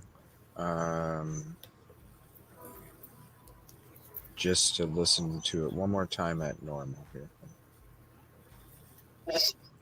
To investigators. Take a listen. Turn, wait. Grab her arm, help. Get set. And then the 911 call technically ended. So when I hear... Right. That yell for help is the screaming for her dad. I haven't heard it in a minute either, Kylie.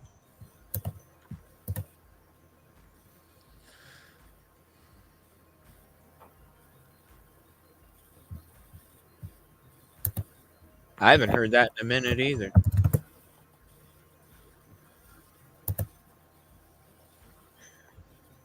So then it makes you wonder even more, what was he rushing to get home on Saturday morning, according to the 911 caller on 5-1?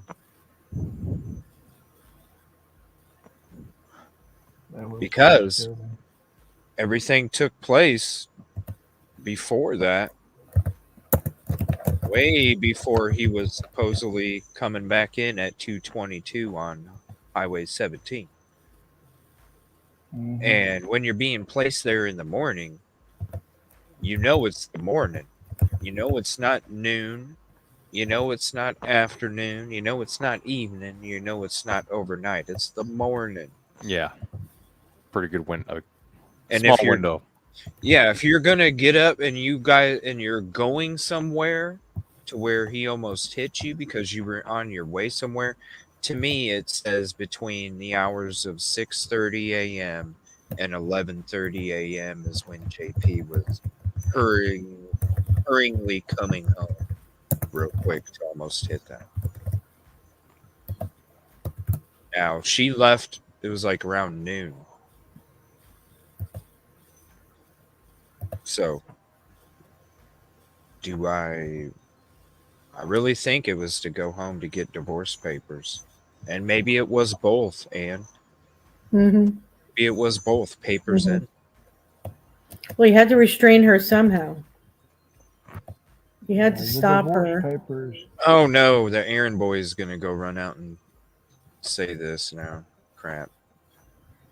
Speculation. Yeah, all Speculate. speculation. There's just a theory. Who's Any saying that? theories Yes. doesn't Theories. not mean it's true whatsoever. Speculation. Somebody said that in the chat. No, I'm saying it. Oh, okay. Because we just said something and it's speculation, and I'm afraid Aaron Boy is going to get mad and go run It'll be tell clipped. that. Someone will clip it. Just Go that run part. tell that. Run tell that. What's up, Brooke? Everybody else for hopping in. Thank you very much. So I'm going to play some Mica's voice now, okay? So I'm going to go back. I'm going to go back to what we played a second ago. We're going to listen to the 911 call on here. Then I'm going to go directly to Mica's voice. We're just going to check this out. Just a couple seconds here. I'm going to mute it again. Then I'm going to play her voice so you can hear directly from 911 call to her own voice. Let's listen to that call. Robeson County 911, what's the address of your emergency? Hi, are you able to trace the location of my phone? Let me see. You don't know where you're at? A national park. Where's the park located at? In Fair Bluff. Let's see. I have my location on, I think, on my phone.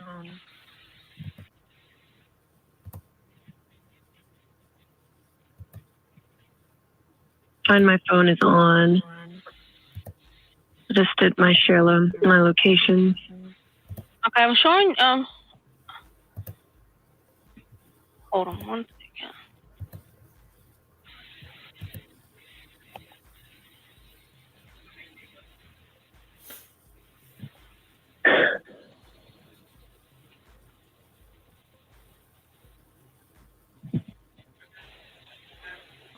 Pay attention to the raspy or non-raspy, okay? I don't think you are in Robeson County.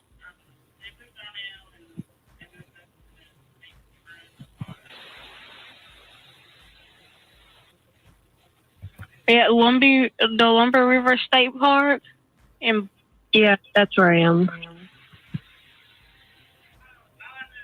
Okay. Tell me what's happened. I'm about to and I just want my family to know where to find me. Okay, ma'am. Just listen to what I'm saying, okay? Let me make sure I got the exact location where you're at, okay? Just 1 minute. Today my heart's a little heavy. I've had a lot of women that have reached out to me about situations of abuse. And I just want to tell you what a lot of people have told me lately and reminded me, because I think I forgot. I knew, but I pushed it in the back of my head just because of my situation. But you are the bride of Christ. Before anybody else's bride, male or female, doesn't matter. It doesn't matter what gender you are. Abuse is abuse. And you are the bride of Christ. And my Bible says that he took all the abuse you could think of for you so that you didn't have to live that life of slavery and bondage and pain.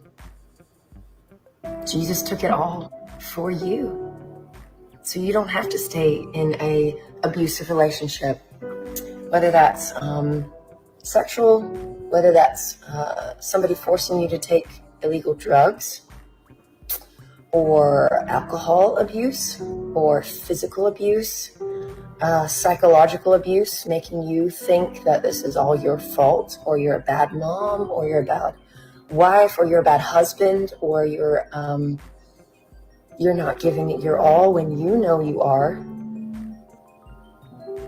God hates divorce, but why? According to everybody I've asked and the scriptures that I've found, it's because it hurts people. But does abuse hurt people? How do you think God feels about that? So, I want to remind you, like a bunch of people have been reminding me lately, that I'm God's bride first.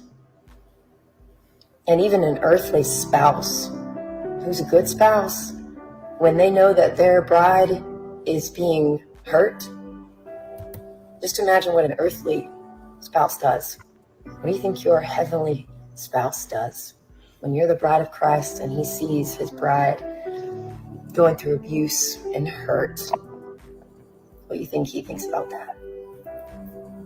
So, encouragement in all this is, you are the bride of Christ first, before anybody else's. And he's got you. And he sees you. And he loves you. So what do y'all think? Her voice, her natural voice, and she's also a vocalist, is throaty. It's deep.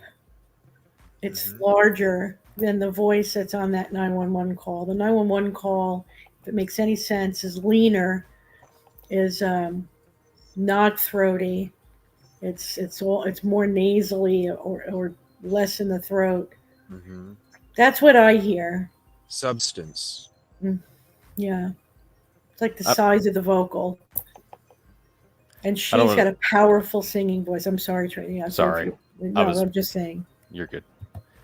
I was saying like the and this, like when you talk, everybody kind of has their own, like, I kind of have an accent when I get excited, it comes out.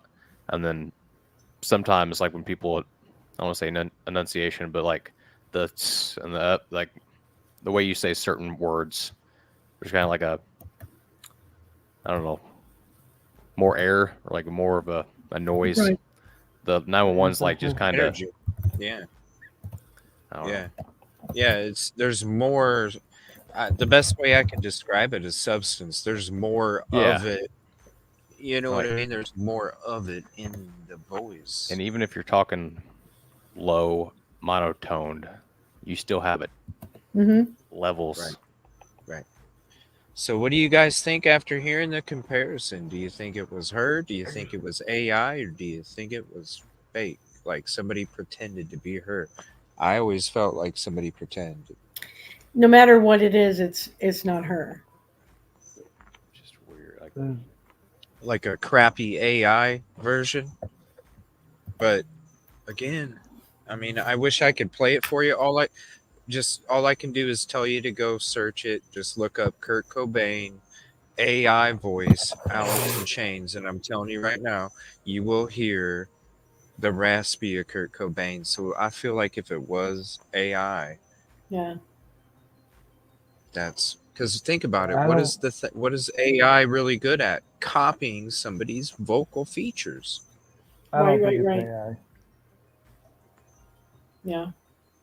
You don't think it's AI, Busby? No, but do you think also, it's her? Considering your also she was on a computer, obviously, doing that recording on one, and then it looked like she was on a cell phone on another. So you think maybe somebody took clips of her devices? The two different devices can make your volumes higher or lower, depending on the settings and everything else. But and I'm getting technical on it, but the raspiness is definitely not there in the one, in the audio phone call. Definitely not there. Um, it sounds like her, but it doesn't sound like her. It almost sounds like a pre-recorded voice of someone that is very close to her sound.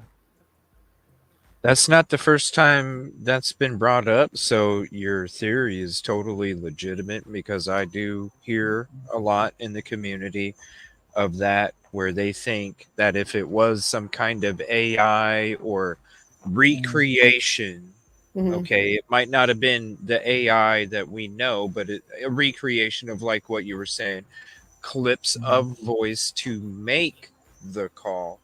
Totally legitimate. What's your heart telling you though, Busby?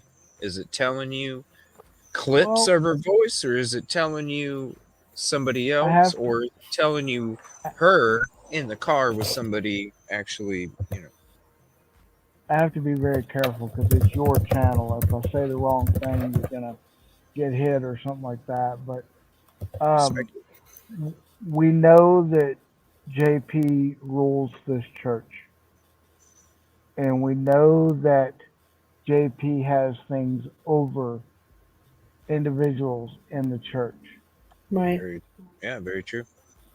So him having the power over someone in that church that sounds very close to Mica could get that person, coerce that person to make a pre-recorded audio. Right. And if I could add to that, somebody in the chat, I'm sorry I missed your name, said, what if it's voice modulation? And voice modulation would change one's pitch and tone and the emotion in it or whatnot. It would not pick up raspiness That's true. and cadence as well. Interesting. So instead of it being AI, I've always said from the beginning, this did not sound like her. Okay, I'm just gonna go ahead and say this. Let's do it, man. I spent 15 years in a call center. Okay, listen to people's different pitches and tones every day, and listening to the two different recordings of her voice, there's something that tells me it's not 100% her. Right. Right. So it could be somebody, like you said, from the church that he's got something over, a female. But I don't want to. Well, I'll say it. That's who I think it like. If when it comes to it, like not being her and being recreated from somebody else to pretend, I definitely feel it was that situation. Yeah, and they use voice modulation to make it sound similar to her. I think somebody was calling maybe from another location. Remember, nobody knew her in this area, and they also did not expect anyone to look into this case, anybody to listen to that 911 call, anyone to look at the death certificate. So it was supposed to be swept under the rug. Well, Tamara brings up a good point. You know, we see all the recordings of her singing. We've already shown that JP recorded every service, so it was available on DVD. So who's to say that they didn't take clips of Mica actually saying words that they already had the great audio recordings of, and somebody just clipped it together? It could easier be. said. It's not difficult for that to happen. Well, I mean, especially if you got studio quality talking and it's recorded already. You know what I mean? You got half the work already done. You just need to clip it together. Right. And that's They it. just forgot to add the nature sounds.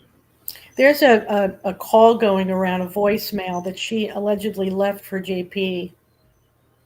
Yeah, we heard that. That's we heard that a while ago. It was her saying like, I don't even know who I am. It was one of his. No, not that one. No. Oh, she which was one? going something similar. She was almost like threatening him. You don't want me to get this out or something like that. It's just started circulating. I just heard it for the first time What? within the past week. Yeah. You don't I'll that find she's it for you. yeah, because I'm And sure it's she was very giving him a throaty. heads up, like, yo, if you don't, because she wanted, why was she with him? Because she felt like he could change, right? So why wouldn't she say, look, man, if you don't act right, I'm gonna do this, man. Like, Yeah.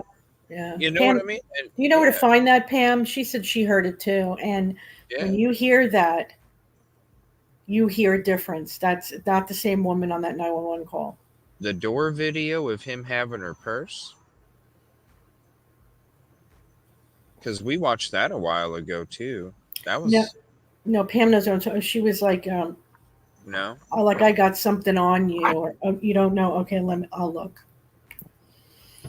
Listen to let me jot that down, Carla, because we can probably get into it here, because we still got to get to the Fisherman's stuff here as well.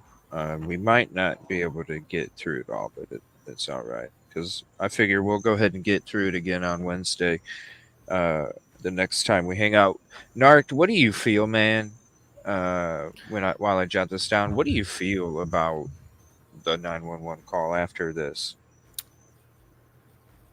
I don't want to say it like this, but I'm going in circles. Really? Yeah, I'm trying to like my head's going in circles, like 2 or 3 different things. A lot of it just kind of doesn't make exactly what sense. she's thinking. It's like it's very. It could be so many different things. Like like I won't say theories, but like if you're, it's just weird. If you're saying one, like this is a possibility, then like as far as the 911 recording itself, right? So you got whoever it is on the call, and then the dispatcher would ask like certain keywords, like certain information. Like if it was a setup thing, as far as like the recording, how would you know that's what the dispatcher is going to ask, right? Like in my head. True. So like, yeah. How do you know what recording to play, or like how would you prompt it if it was like pre-recorded to say the key, like the words the dispatcher's looking for, like to make it make sense. Like, hey, like this is where I'm at. This is, but then like the communicator clearly doesn't know where she's at first. Like the 911 dispatcher actually almost said something. She said like it looks like, and then stopped and didn't say what she was going to say. Like you're somewhere else, or like the other whatever her location popped up on her screen. She almost said like it looks like you're, and then You caught that too, huh? Yeah, she almost said it like where she thought she was, like where her phone was showing that she was, but then all of a sudden it was Lumber River. So there's that part doesn't make sense. Like if it was pre-recorded, now AI, I guess, but I don't think it was AI, but if it was pre-recorded, I don't know how you would know exactly what's going to be asked. You know what I'm saying? As far as a response. But if you think about it, every 911 call that you've ever heard, there's basic questions that they ask. Yeah, super basic questions, but then like the initial, it looks like you're in this county, or it doesn't look like you're in this county, and then like I just don't think it was a recording or AI, unless it was. You could really come up with all the questions that this dispatcher could ask you. So for me, I don't think it was a recording or AI. It would have to be a real person. Yeah. To be able to give those prompts. You do have voice changers and stuff like that you can use on your phone. So like right. That's definitely a probability. For me, it would have to be a person, like another person. That's what I was thinking. It sounds like somebody pretending to be her. Well, because you could get another female that I don't even know how, old person would be. Some people have deeper voices. Some people have high pitched voices, but something similar. And if you change the frequency just a little bit with a phone, an app on a phone or something, you could easily do that. To me, it's like this. If it really, because I don't know. I'm not in the investigation like that. But if it isn't her, they did a crappy job mimicking the raspy. Well, if you're trying to hide your voice too, you're like, I'm not going to talk like I talk, like my tone. I'm going to be flat. I don't know. There's a lot of speculation, but and I don't understand like the end of the extended 911 call. Yeah, I wish I could just have the 911 recording for myself with the two separate recordings, the two separate channels, one the dispatcher side by itself, and then the 911 call by itself, like the full thing. Unedited. Like I don't understand why that's not a thing. The audio level thing that you see on the extended at the bottom. Yeah. I wish there was a way to match the two up. So it's this. You know what I mean? Yeah. Well, I know what you're saying. I best with the frequencies. Yeah, so it's the frequency that it's supposed to be. I just sent it to you, CJ. What's that? The other recording. Oh, okay. Let me see. Carla said this pertains to what we're talking about here, so I'm going to play this real quick. 1734. Out in the middle of nowhere, she called 911, left a voice message. I don't really understand what else could be. But you know what? She didn't leave a voice message. He said she called 911 and left a voice message. Yeah, she didn't leave a voice message. Yep. Oops. Up and then tried to do the same thing. She drove out in the middle of nowhere. She called 911, left a voice message. So who did she leave a voice message to? I don't know who in the heck. Somebody she already knew. Like before or after? You're not leaving a voice message for 911. They don't. That wouldn't be a thing. Not unless it was like yada yada yada and then click, but you wouldn't call it a voice message. So did she have communication with someone else before? Somebody privately that was a detective or something that she did reach out to, and that's maybe when she would have got a voicemail, not calling 911, but he could be talking out of his powdered ass too. Yeah. He's got right. I've come across from people anyway. I don't feel like getting subpoenaed, sued, and all that stuff. But hey, if you saw the it wasn't nothing I did. I didn't edit my video. If you saw him that zoomed in version, bro, somebody's speculation. Somebody's powdered the F out, man. There's two types of good old boys. Like there's a good old boys that like actually help you. You broke down on the side of the road. Some good old boys, and then you got some good old boys that think they're smooth talkers and think they're slick, and then try to get up one over on people. I don't know. Yep. It's like who knows? Snake in the grass. Let me see. Right? Yeah, so if you play the beginning of that video, it has the sound of her leaving an angry message, I guess, to JP. Weasels. 1 second. Is what I'm getting at. Here. I have to play this real quick. Okay. This part again real quick, and then we'll go to that video here. Okay. Let me see. Let me get it. So they wanted to listen to this part again. So I'll play it a couple times, and then we'll get on to that other video too. Let me mute this music, and I'll go ahead. Turn, wait. Grab her arm, help. And then the 911 call technically ended. Turn, wait. Grab her arm, help. Get set. And then the 911 call technically ended. So when I hear the playback, the hair.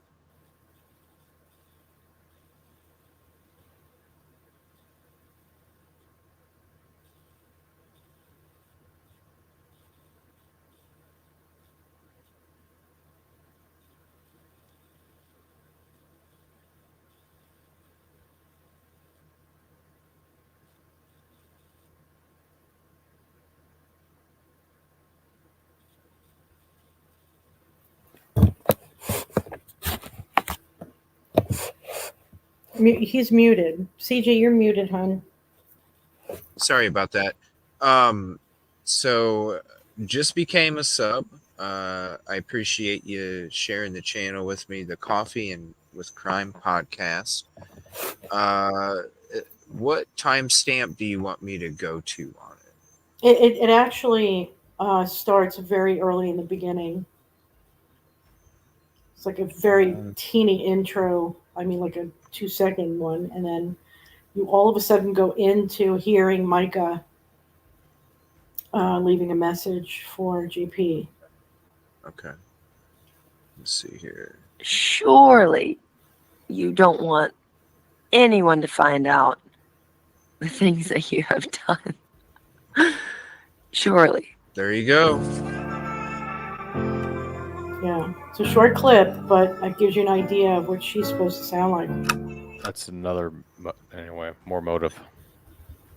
That's why, yeah, exactly. Yeah. Gave him a heads up.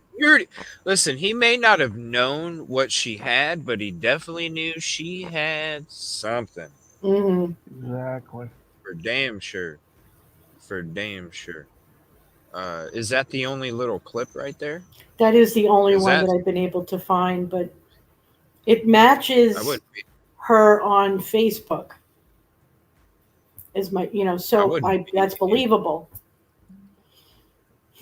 I wouldn't be surprised if this was right before, because right there, with when you hear the voice, the confidence, you can tell, man. Yeah, it's a small clip. Listen to the confidence. Listen to the laugh. That's saying, bro, you've done crossed the line. Mm-hmm. Step up, or it's right. All right. Just this little clip. Surely you don't want anyone to find out the things that you have done. Surely. That is confident as hell. That is That's saying, bro, woman. I've given I've given you all the rope and even more, buddy. A little bit of sarcasm, laughter, and it's like, I'm just letting you know what's about to happen. And Samuel L. Jackson, your rent's due, mother effer. Yeah. Yeah, exactly. She was checking him, like just giving you a heads up. That's what it was like, bro. It's time to check. It's time to She cash was done. that check, man. JP Miller has said on the altar, everything that I say here is about my life. He tells on himself, okay? And he tells this little snippet of a story where she was going through, and I'm doing air quotes because you can't see me, a psychotic episode. And in that episode, she says to him, I think you're a double agent. You've stolen from me, and you're going to jail. So here's translation. The truth of the matter is, she said, I know that you're different from who you are in that church. I'm going to expose you, and you're going to go to jail. See, he says the truth, but he says it in his own version. He does the exact same thing with the word of God when he's preaching it. I've caught him a gazillion times already. So that's just his way of doing things. That's just his way. Now, another thing I'd like you to take into consideration, she's a different generation than him. She's a younger generation, being that she turned 30 this year.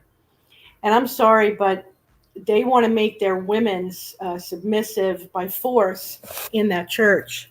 Now, maybe she put up with it and tolerated it, but she broke out of it much easier than the others because of the generation she's in. He couldn't deal with that. See, Allison was a different generation. She was older. So probably wasn't as independent-minded, and also being an Air Force kid, having a big family, they're very supportive of each other. Yeah, it was probably very easy for her to go, okay, you know what? I've had it with you.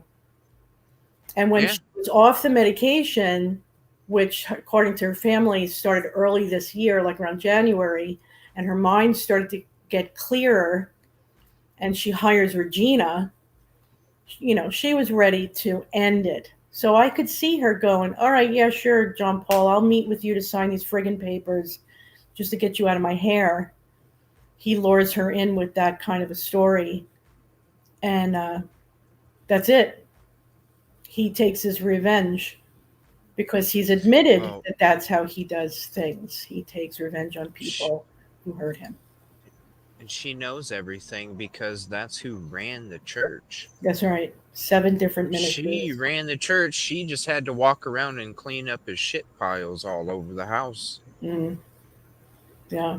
Because he had to have ran amok. She was probably fixing everything that he was damaging along his path. Yeah, and I don't think it's any mistake that Regina brought up the words human trafficking at the end of that interview. I'm sorry. Lawyers say things intentionally. That's their job.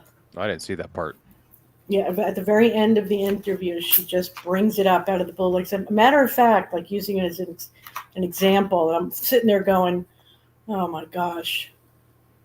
She's just painting a picture. Mm-hmm.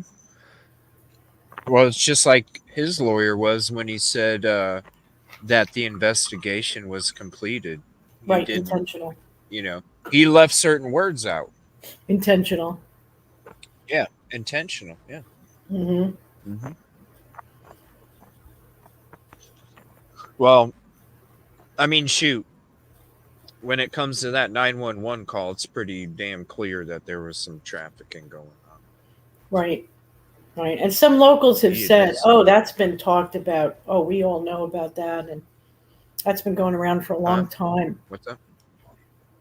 What's that? The trafficking.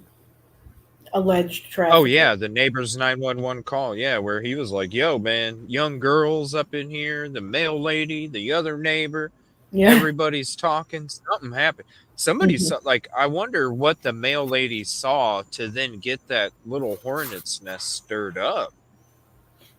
Like, what did they see what did she see taking place through the crack of that door that then stirred up the hornet's nest for him to call that day and also mention he just on Saturday almost hit us? What? Well, he says in the call 5-1 prompted. He says, yeah, because they were in front of the there. home. He saw them. They saw them, so they were concerned that there was a trafficking thing going on. And what's funny about that date? But they seen him there. They seen him there all the time, though. It's a normal he thing. Did say so that. that's not something that would. There's something extra. That's why I feel like, the mail lady had the door cracked open, saw something going on. Who knows what was going on? Well, she said one of the Oriental girls answered the door. Whoa, yeah. But what did she see in that crack? Something was going on for her to then talk to that neighbor, then talk to that neighbor. Because if it's a normal thing, then why didn't they call 2 years ago, right? Well, we don't know. I'm still trying to get those records. Yeah. For him to vote. Yeah. The other thing is, if you remember, the hotel later on. Yeah, if you remember, CJ, we also, same date, May 1st, found his white Honda at a hotel. Yeah, that's what. 12:30 at night. Yeah, that's what I was saying. Yeah, like enough for him to have to go to a hotel. Like something was going down inside there, and I'm wondering if it had to do with the people themselves that the neighbors were calling on, and the mail lady was like, oh shoot, you're not supposed to see that, and they closed the door behind him. You weren't supposed to see that. Sorry. All of a sudden, it's like, yo, and that whole hornet's nest gets stirred up in that neighborhood, and that's when they finally make that call. I'm surprised that maybe it was said in the 911 call, and it was one of the parts that was redacted. I don't know, because that dude was like spitting off different things. So one of those redacted parts could have been a spot where it was like, yo, and this crazy bam, and all of a sudden, whoa, hold on a minute. That's going to be part of a bigger investigation where they would need that clipped out, because when you're talking about that kind of activity, they need that silent, whatever was seen, if there is any kind of traffic. When the feds come in, sometimes state stuff will get dismissed, dropped, and then the feds have like a 95% conviction rate on stuff. So anyway. Right. Oh yeah, because they have a lot of documentation and homework.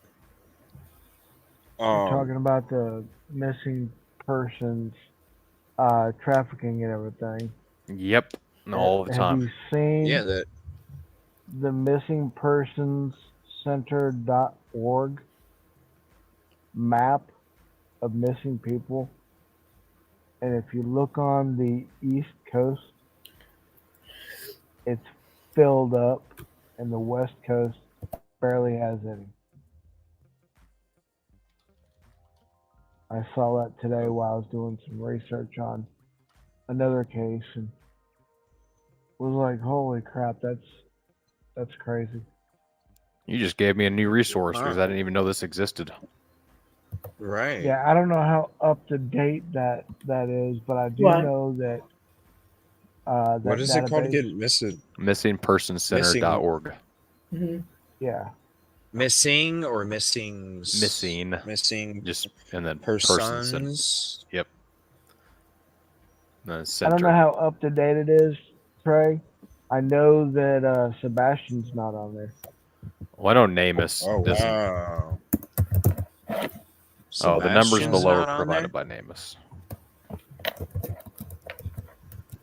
Yeah, there's different. Sebastian's if you look not at on it, there? Not very updated, man. Sebastian's been didn't see missing it. for 6 months now. I know, and I didn't see it on there when I looked. You can go to missing people, and you can go to missing veterans, and you can go to missing children. Mm-hmm. Right, but look at how many stings, if you go and look up how many stings there are by the U.S. Marshals, by ICE. was That's like they've been 100 finding missing kids and people and children in like large quantities, Recently, what you're talking about. Well, is yeah, just all the they stings just found like popping 100. off. They just found like 150 kids. Right, before there was 200. I mean, it's just constant. There are stings all up and down the coast. There's a massive one that's been going on since the end of 23 in the coast of Georgia and the Carolinas. It's been going on for a while. Yeah. So it's disturbing to look at all that data, but I was doing it today. Well, it's exhausting. Can't get mine to work. Let me see here. So we'll get into the fisherman's story. And let me know in chat what you guys think. Do you think it was AI, somebody else, or Mica? We'll just see what you type in chat. Now we're going to get into this. This is one of the first videos we're going to check out when it comes to the fisherman's interview. Now this is from News 13. Man who found her belongings says that her unaliving changed his life. So here's the link for that. And the Robertson County Sheriff's Office ruled Mica Miller's death a suicide. In a News 13 exclusive, Tamika Jackson went to Lumber River State Park. Hey, and the keyboard's really loud. I know. I'm sorry. Let me fix that. It's okay. It's okay. And the Robertson County Sheriff's Office ruled Mica Miller's death a suicide. In a News 13 exclusive, Tamika Jackson went to Lumber River State Park, where she spoke with the man who witnessed and heard her final moments. This is the exact place Johnny Jacobs says he placed the personal items of Mica Miller when he found them right down this river on a small bank. Jacobs says this is his version of what he saw and heard on that day. He says many people have since attacked him on social media, and he says, in talking to News 13, this is his way of setting the record straight. Had her license, her bank card. She had her keys in the bag. She had a little small Bible, all of her credit cards, her bank cards. and a few receipts of some things. Johnny Jacob says he retrieved the items from her black fanny pack here at the He sure did know a whole bunch of items in that purse, even a couple receipts, huh? Lumber River State Park, the park where authorities say she took her own life. On the same day officials announced the details of her death, the family of Mica Miller, accompanied by a park ranger, ventured into the restricted area where Mica was tragically found, now seared into their memories in a silent tribute. Johnny Jacob says he remembers hearing cries around that same area, and after hearing a single gunshot, the cry stopped. Put in there with my little boat. And maybe 5 minutes after getting into the slough, I heard a cry, a faint cry. Heard it for maybe 2 or 3 minutes, and the crying stopped. Jacob says he was unable to see Miller at the time, but if she had been visible. So cried for 2 to 3 minutes and then didn't hear it anymore. He would have tried to help. He was out, if it would have been a person out there crying in the opening where I could see him, I'd have checked on him all day long. But yes, I mean, I just wished I could have went in there and checked on him. And as millions across the country continue to mourn this tragic death, Jacob says that it's his faith that will get him through. I'm just going to have faith in the Lord, get me through this, because it's changed my life, actually. Now, News 13 doesn't typically report on suicides, but we started looking into the death of Mica Miller due to the enormous amount of attention and discussion created in our community. If you or someone you know is struggling with a mental health crisis and thinking about suicide, the 988 Suicide and Crisis Lifeline is available 24 hours a day, 7 days a week by dialing 988 or visiting 988lifeline.org. Reporting from Lumber River State Park, Tamika Jackson, News 13. So, and this ain't the only interview, okay? So each time there's something a little different in that interview. He didn't specify an amount. He just named a few items, cried for 2 or 3 minutes. There's no crying whatsoever on the 911 call. Like not even like like when you're upset, right? Yeah. Little in your voice. There's none of that. Mm-hmm. Right. And you would hear sniffling and the after effects of crying for 2 to 3 minutes on the 911 call if you cried first. It was almost emotionalist. Mm-hmm. Yeah, and this guy, it changed his life. I'm All right, sure. so there's that one. Oh, it did. Something was in there. So here's another interview here. Cries and a gunshot. Those are some of the details being released in the death of a Myrtle Beach pastor's wife. Officials say a man approached them and said he heard crying and a gunshot while he was fishing at the state park in nearby North Carolina, where they say Mica Miller took her own life. Ryan Bass joins us live. And Ryan, so much speculation. Host Chris, that's really disrespectful. We're having a show here, and for you to come in here and announce somebody else's live, that is very disrespectful. I went ahead and just deleted the comment, but I'm already giving you a warning, member or not, because it's about respect, number one. And if I can't get respect from you, then you can keep the $5. You get what I'm saying? I hope you understand what I'm saying. About this case and new developments. How much weight are police putting on what this man says he heard? Well, they're definitely taking his account into consideration here, Nick. And look, there's so much national curiosity around Mica Miller's death, but police say there's no conspiracy theory here.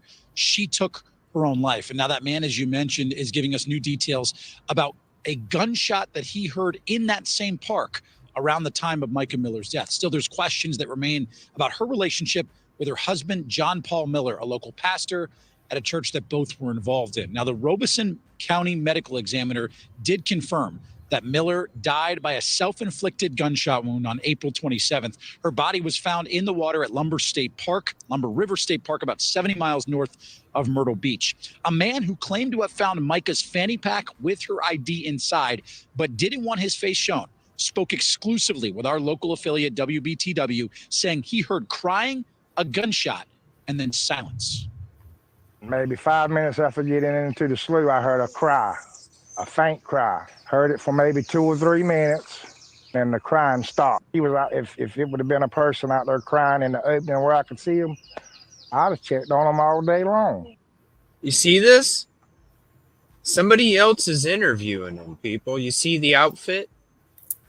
The lady that was interviewing him had a gold outfit. Now look at this outfit. It looks like the same interview, doesn't it? The same speech is being spoken, is it not? Oh, it looks like an exact copy, but there's a different outfit, right? Different day. And in new police reports obtained by that News Nation affiliate, Mica told police earlier this year that John Paul had been grooming her for years since she started working for him at the church. They've known each other, she said, since she was 10 years old. Other findings include John Paul having power of attorney over Mica's healthcare, allegedly transferring the deed of their home to one of his sons and moving Mica's belongings from their home while she experienced a mental health crisis. Now, police released a timeline of the day that Mica died, from the moment she left her house at just after 11:30 in the morning to when she bought the gun police found at the scene at 12:13 in the afternoon, and then less than 3 hours later when she called in from that state park threatening to take her own life. So there's that for you. Oh, there's more. There's more to this story. So there's that if you want a screenshot. Here's another one. Now, this isn't the fisherman. This is the person at the gas station. The Mica Miller death investigation was supposed to be settled by now. 2 weeks ago. All right, I gotta skip this because I can't do it. All right, let me go here.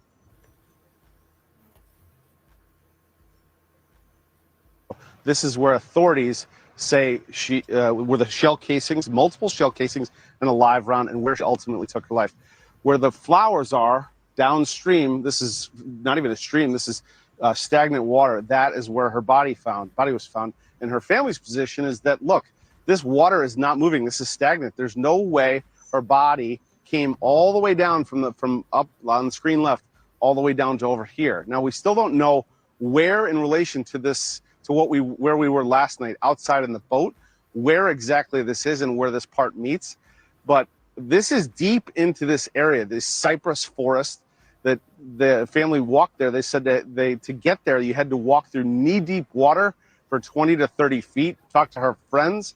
They said Mica would not do this. She was wearing her work outfit. None of this makes sense. The family's saying, look, this is evidence that she did not, they believe this is staged. She did not take her life. So right there, that entrance, I also go back into that area and show you as well. Now, there's another interview, and we'll get to it in a second, where that the dude takes you out on his boat, and he's like, yeah, over here, over here, over here. We'll get to that in a minute. This is the interview from the guy at the gas station. Ashley. It's fascinating. I keep saying the same thing. I would never wade into something like that. I'd be afraid of gators or critters or something, or filth. I would This just is be, gator country. But then again, this is gator and snake country. Right. Yeah. And not only that, but, you know, it would just be, look, I get it. If you're going to take your own life, maybe you're not thinking rationally anyway, would be the argument against that. But it does seem so odd to wander out into that bayou, like body of water, to ultimately take your life. Right. So let's talk about the other unique information that you learned. And that is that Mica stopped for gas, which again is odd. Why would you fill up your tank if your plan was to take your life moments later? But she stopped for gas and she stopped to get a drink before she ended up in that park. And you've been able to speak to the person who might be the last person to speak with her and see her alive. Yeah, so this is in Mullins, South Carolina, which is about, I believe, about 40 minutes from here. It's also out of the way from if you're going a straight line to get to this state park in North Carolina. But I went there. I talked to the owner. I asked him, what she did. She basically came there for 10 or 15 minutes. He said she got an energy drink. But let's hear it. Let's hear it in his own words. Her car was parked over here. Yep. And she used the restroom and pull up and just come around and pull up over here to this pump. That's where she got gas. Mm-hmm. Yes. And she was here about like 10 or 15 minutes? Somewhere there. Okay. I mean, if you look at the video. So if you see my full route that I did, you'll see me pull in to the gas station, how she pulled in, pull over to where she would have got out of the vehicle to get inside, and then go to the porta potty. Then I also turned around like Mica and then came up to the gas pump. Even though I didn't get gas, I pulled up next to the gas pump. So I did follow the whole route. You can see it's very odd. Not only coming into this gas station, how you drove into it, parked, then to get out, then to go to the bathroom, then to turn around, act like you're leaving, but then whoop, nope, let me get some gas real quick, take my time getting some gas. It's like somebody was not prepared to go there and also was trying to kill some time.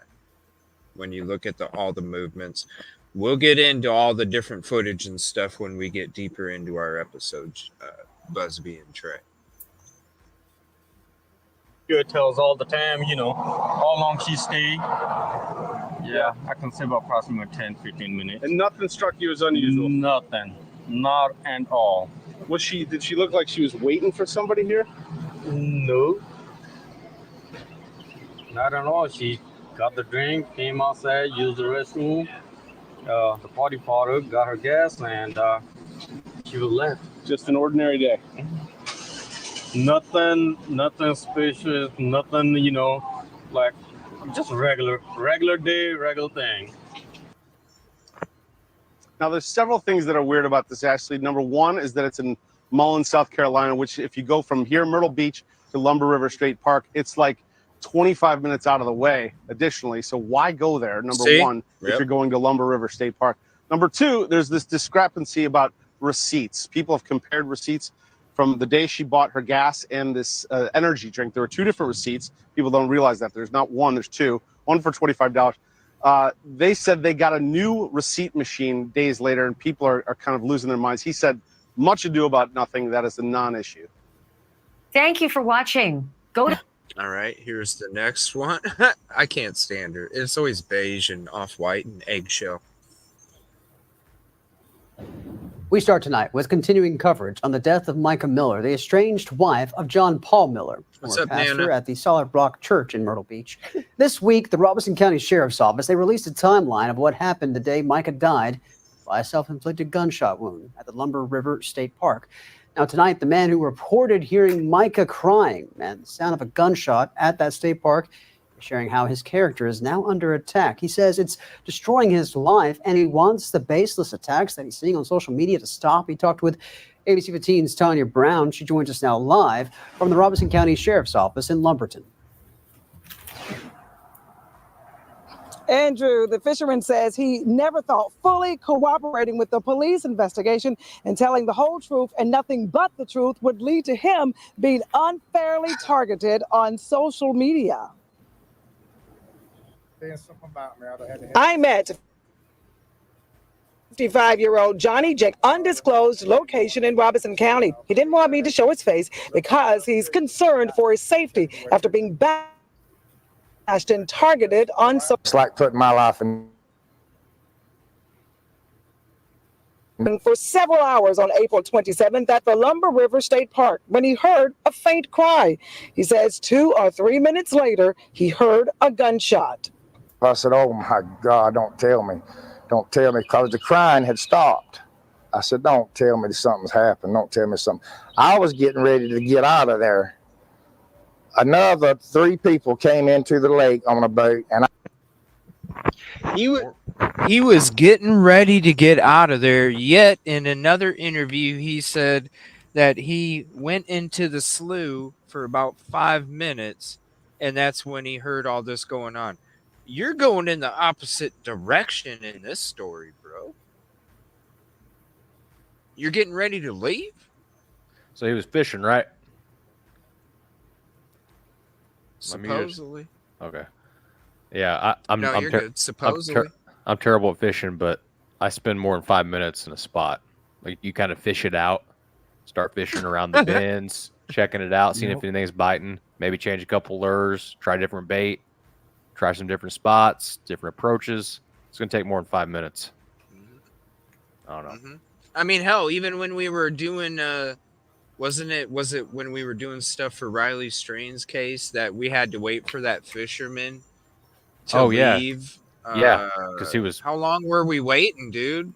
forever. Oh It my felt. I mean, it God. felt like forever. Half hour, 45 minutes. Probably longer than that because he was More? looking at his graph, and he's like, Right. he knew there were fish there, and he wasn't letting up, even though he wasn't catching nothing. So yeah, what do you mean? You're leaving or you're going in the slough? What are you doing? Because it's one or the other. It ain't both of them because they don't match up. And so when you're talking to a local news station here, Channel 15, here, let me see the exact date. May 9th. Let me flip back over to this. Let's see here. We'll go to this one, News 13. When was this one? In the Robinson. So May 9th, May 10th. So the day after. So the day after the one we just listened to, his story changed to what it is currently. So right here, he's basically saying he was on his way out, but doesn't say that after this. Let me see. Let me get to that. Let me get back to that. We start tonight with continuing coverage on the death of Mica Miller, the estranged wife of John Paul Miller, former pastor at the Solid Rock Church in Myrtle Beach. This week, the Robeson County Sheriff's Office, they released a timeline of what happened the day Mica died by a self-inflicted gunshot wound at the Lumber River State Park. Now tonight, the man who reported hearing Mica crying and the sound of a gunshot at that state park is sharing how his character is now under attack. He says it's destroying his life, and he wants the baseless attacks that he's seeing on social media to stop. He talked with ABC 15's Tanya Brown. She joins us now live from the Robeson County Sheriff's Office in Lumberton. Andrew, the fisherman says he never thought fully cooperating with the police investigation and telling the whole truth and nothing but the truth would lead to him being unfairly targeted on social media. I met 55-year-old Johnny Jacobs today at an undisclosed location in Robeson County. He didn't want me to show his face because he's concerned for his safety after being bashed and targeted on social media. It's like putting my life in danger with some of the things that's been said. Jacobs tells me he'd been fishing for several hours on April 27th at the Lumber River State Park when he heard a faint cry. He says 2 or 3 minutes later, he heard a gunshot. I said, oh my God, don't tell me, because the crying had stopped. I said, don't tell me that something's happened, don't tell me something. I was getting ready to get out of there.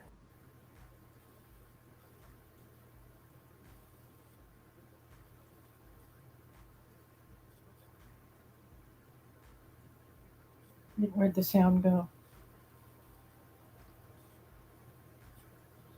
Hey, CJ, You're muted. You're muted. CJ. Yeah, I think he's muted again. Crap, sorry.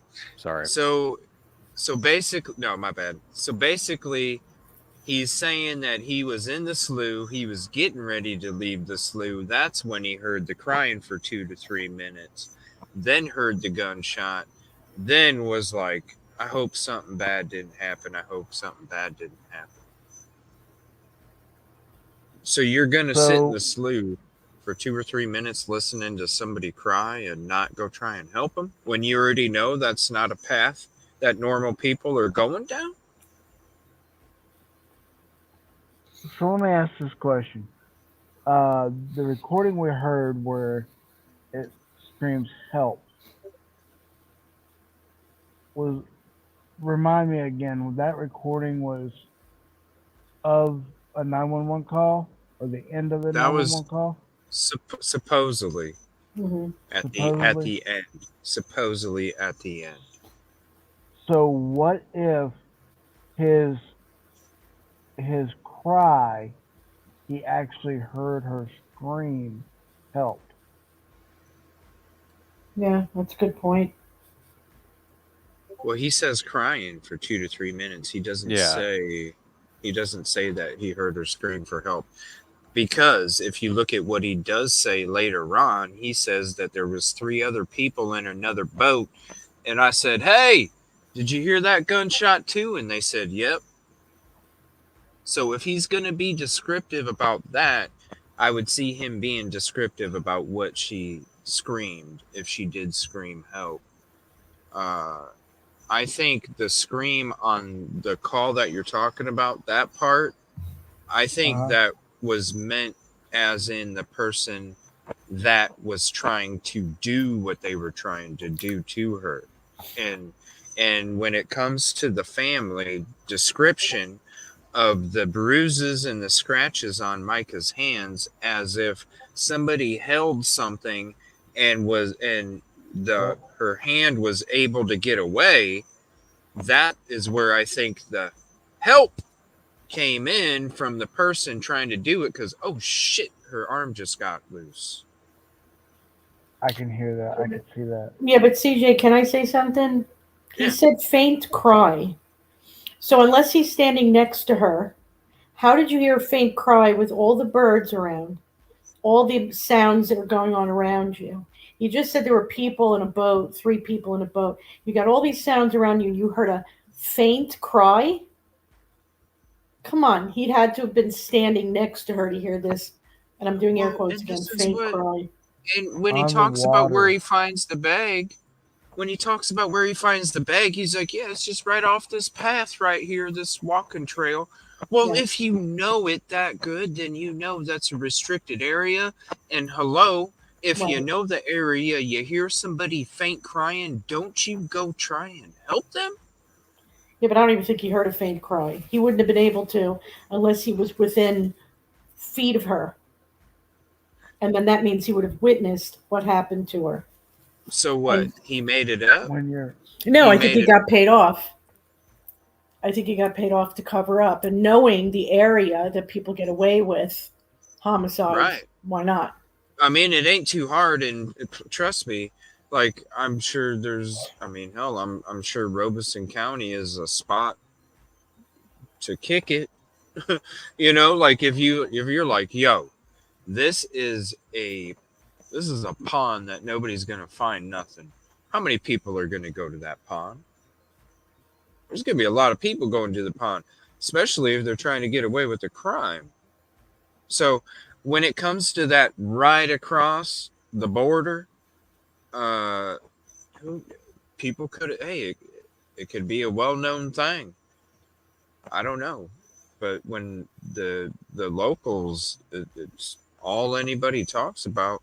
It's got to be well known around here because it's not too far.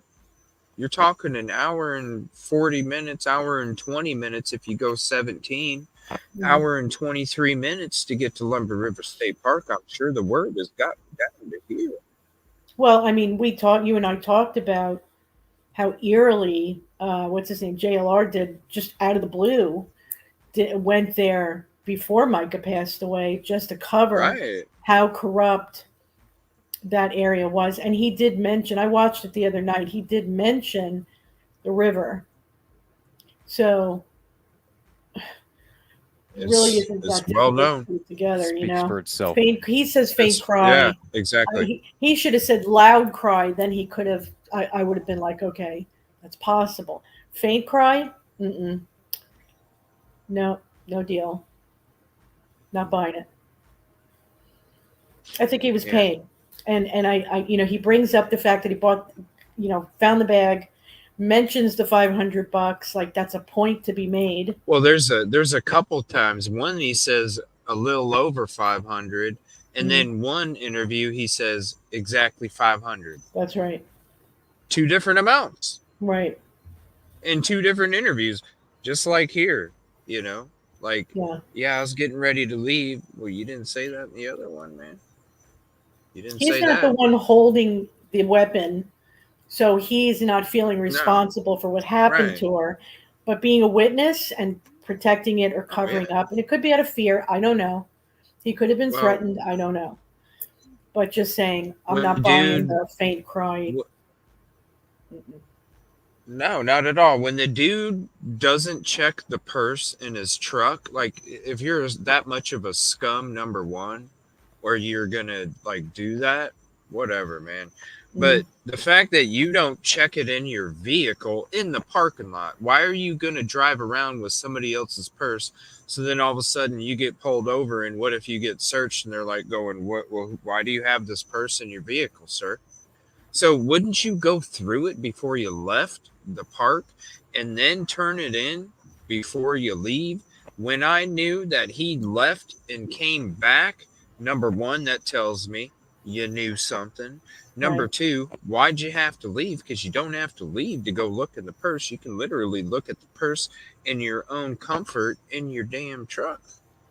You don't have to go nowhere. Yeah, that's And if you're super trying to take sketch. something out of it, then you would take it out before you go turn it in at the office, right?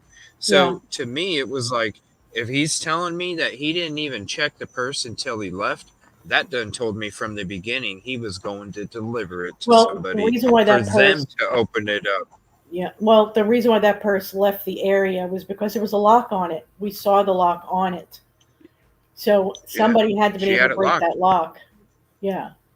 There was an She had it actual. locked. There was, what do you call those locks that you put them on lockers and stuff that they kind of The snap in? padlock little thing. Padlock, that's right. And so she had a little padlock, and it was seen. It was actually shown at the gas station on her. So if somebody wanted to get in there, you got to Leave take to it go out get of some that bolt area. cutters. Right. So he's The a ring cam local. He even. went. Yeah. He's a That's local. what He he goes did. to his house. He gets some bolt cutters and cuts the lock off. Right. I honestly think that he took it to a location where somebody wanted to meet him. And then they went through the purse, found out there was nothing that, or maybe there was, but I don't think they found anything that they were looking for. And then they gave it back to him and said, all right, now go turn it back in. And he needed to bring a different vehicle because if they would have seen him, if they would have done their homework and seen him leaving in a truck and then coming back with the truck to then turn in the purse, hello, that's suspicious. When you see a vehicle coming in that you can't find on the tape, oh shoot. Well, then how are you going to prove that? But then what does that car tow a boat? I doubt it. DKM, we're not speculating, dear. The fisherman said he took off with the bag. We're not speculating about the lock. It's on a video. Where is the speculating coming from? Yeah, there's no speculation there. We're just going over things that people have said, These Facts, or he said, and then Right. video, Right. and things have changed. Right. Like, there's no Did you- question. these are statements made Right on. from eyewitnesses. Mhm. Period. Mhm. There's a little more here. We'll check this out, and then there's some more when it comes to this. Another 3 people came into the lake on a boat, and I plainly asked them, I said, did y'all hear that gunshot? They said yes. I plainly asked them, Where are those people? did y'all hear that gunshot? Who knows, man? Great As far as question. we know, it's a male, female, and a child. From what I've heard from the beginning, I haven't heard anything more than that. Who are those people? How come they're not coming out speaking on Johnny? Because he's distancing himself from the situation Mm-hmm. Right. by Exactly. adding more people. Yep. Just like his buddy. Yeah, I knew he didn't have nothing to do with it. And then you talk to him. Yeah, I know he didn't have nothing to do with it either. I told him. Yeah, I can see why you didn't see this and this. Okay, dude. When witnesses are given other witnesses alibis, that's a problem. Especially when you're when you know each other, but you don't refer to each other by name. You just say him or the fisherman or the kayaker. Mhm. Wouldn't you say Bill or Jimmy? Yeah. Yeah, Yeah. Jimmy. Right. No, I'm serious, saying Jimmy Yeah. told me. Jimmy told me. He said, "Look, man, I know you didn't walk over there. There's no way you could have did that." Right. That's what Jimmy said.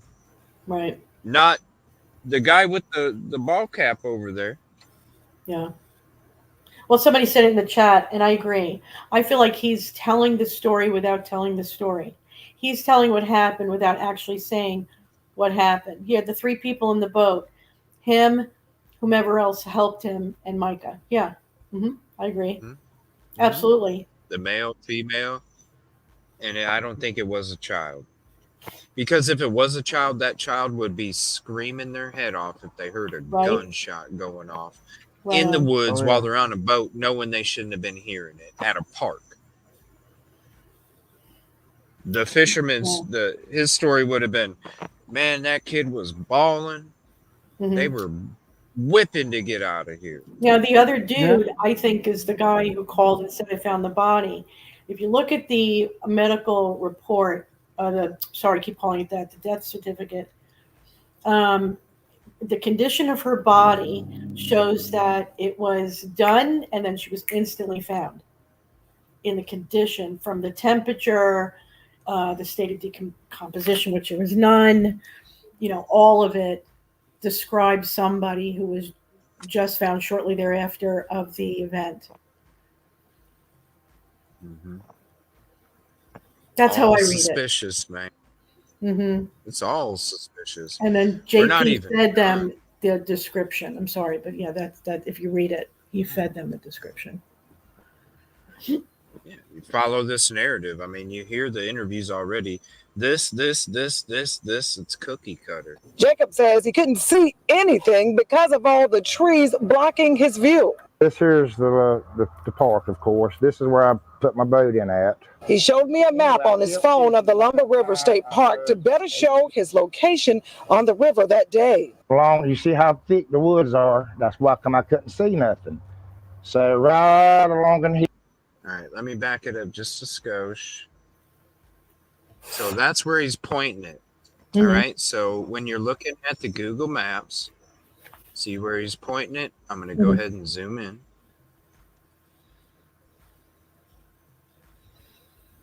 So this is what you're seeing.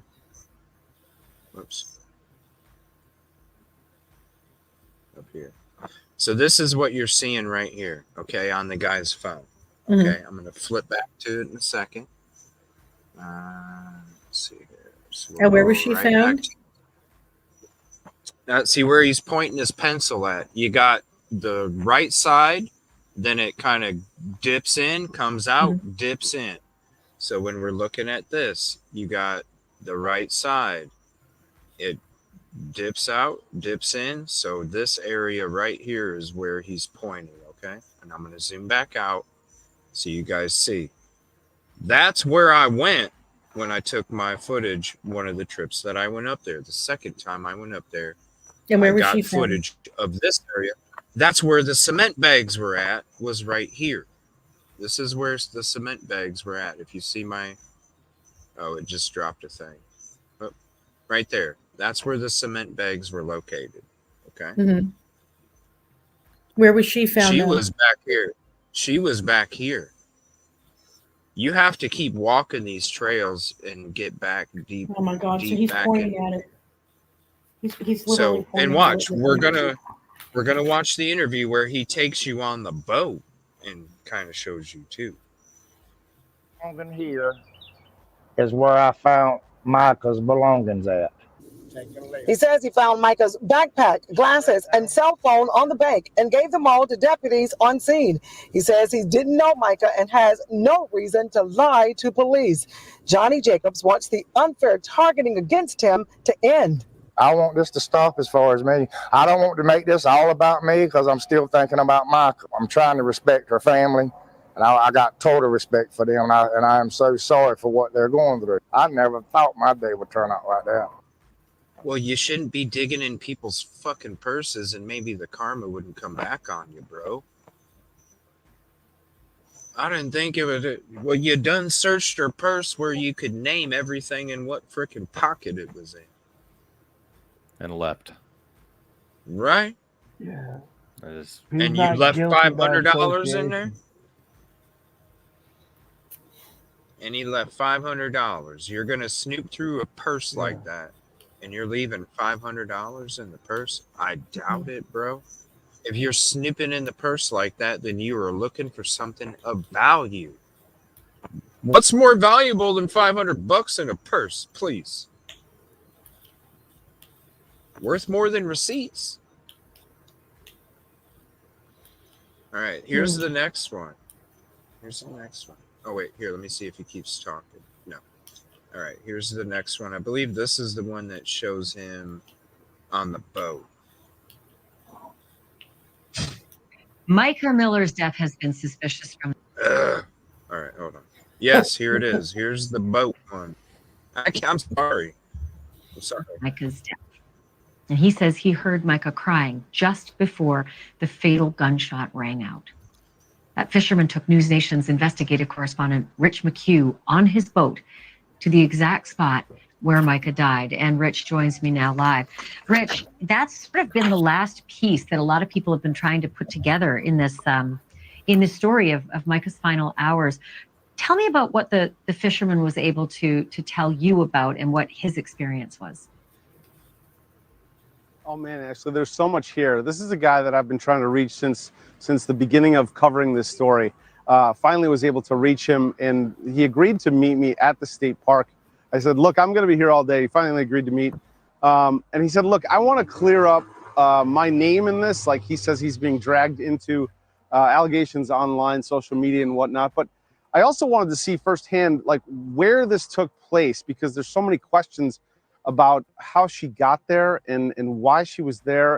And it's all just so confusing to somebody who's been reporting on this.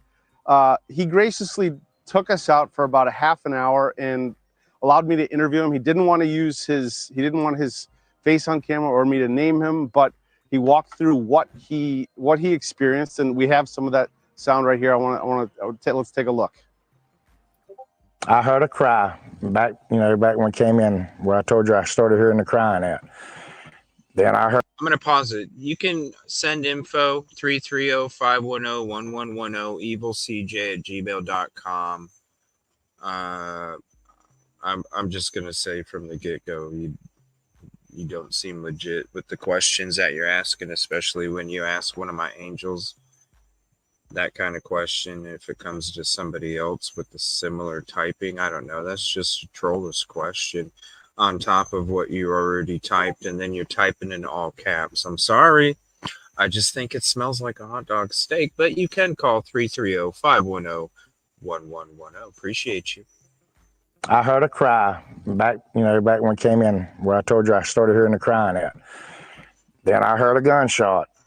That was probably about 2 minutes or so after I started hearing the cry. It might have been a little bit longer than that. And I heard a gunshot. It wasn't a loud gunshot. And then the crying just stopped. Right about here, that's when I heard the gunshot. The gunshot went off. From which side? Over here on the left? To the left. That's where I heard the gunshot. In there. Uh-huh. That's when the crying stopped. That looks totally different from when I came in here. Anyway. Was it low water when you were here? No, it was actually less water than what's in here now. Whoa, you see the difference of the trees, bro? Where the water normally sits? Yeah, it's like the permanent stain. Another foot, maybe more. There it is. And it was lower. It was lower than what that is. So how low are you talking? 2 feet? Remember how high those watermarks were on that other video? Right. That's probably where the water would have been, is the watermarks in the other video, because the other video was 2 to 3 feet is what we were guessing. 2 to 3 feet, those marks on the trees. Remember, Trey, when we watched the first one and we watched Rob's video where he kind of shows it and kind of comes back in where the fisherman was supposedly coming through to get in there. Yeah. And that's where you saw like a 2-3 feet. That had to be what the water level was. Man, if it was that much lower, though, it's anyway. He's got a heavy boat. It looks like an older fiberglass boat. My grandpa had an '88 Ranger, and it's pretty darn heavy. That's So, what I was thinking too. I don't even know how he got up in there to get the belongings. I don't know. It makes you wonder. And you'd have to be using a Man, trolling this motor. hole right here. I wonder if he has a trolling motor. What kind of motor? A trolling motor, because there ain't no way. If it's that shallow, I'm not running my motor. I'm gonna put my motor all the way up. I'm gonna be trolling back there. No, you'd be screwing up your prop. Big time. Be interesting to see if he has a trolling motor or not. I don't know. I mean, I guess you could paddle your big old boat up in there, but yeah, right. It's a pretty wide. Looks like an older bass boat. Is all I'm saying. Heavy. Well, I mean, with the water level being lower than what that is, I don't know if you think he'd even run that kind of motor. You would almost, if you're going back through there. I mean, I showed you guys some of the video already. I don't think that boat's going back in there. Not that far. Not to the belonging. Not to where he found the belongings. Oh gosh, Lisa, come on. I mean, you got to be pretty freaking determined. You saw that, CJ? Yeah, more clickbait BS. Now, if he was in a John boat, yeah. Because I don't know, I feel like you would get stuck. I feel guarantee like you you'd get get hung up. stuck, man, if you were running a motor back.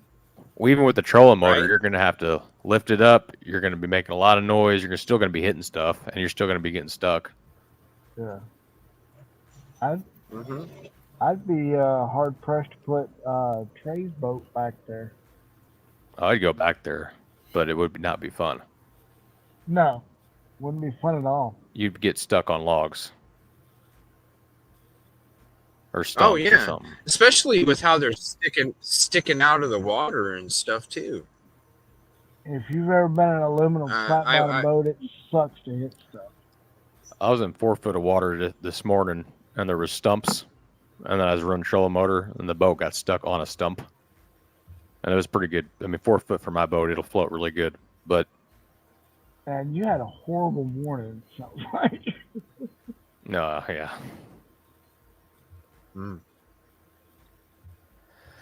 don't know. Yeah, it just I don't know, man. You listen. I'll rewind it a little bit here. I don't know. Just this whole story. Just I don't know. It's sketchy as hell. Okay, we'll go back to some of that sound right here. Let's take a look. I heard a cry back when we came in, where I told you I started hearing the crying at. Then I heard a gunshot. That was probably about 2 minutes or so after I started hearing the cry. It might have been a little bit longer than that. And I heard a gunshot. It wasn't a loud gunshot.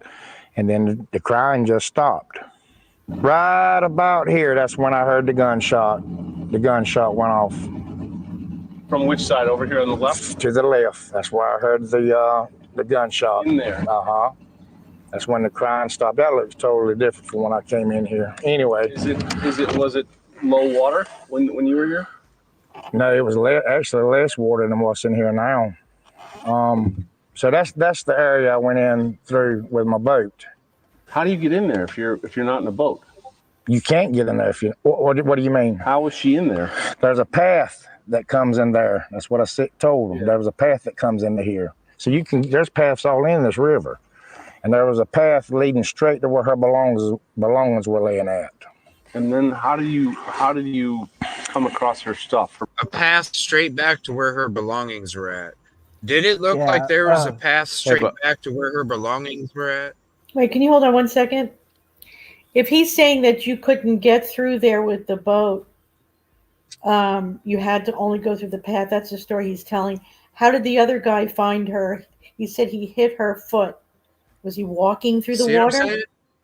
Yo, can you play back the part where you can hear his boat running? Yeah, hold on. Right before he shuts it off, right? Yeah. The other thing is how did he know where that path went to if it's personnel only. Right, man. That's what I'm saying. And then it's not weird. You saw the video of to get there. It's not right off the path. Like the whole.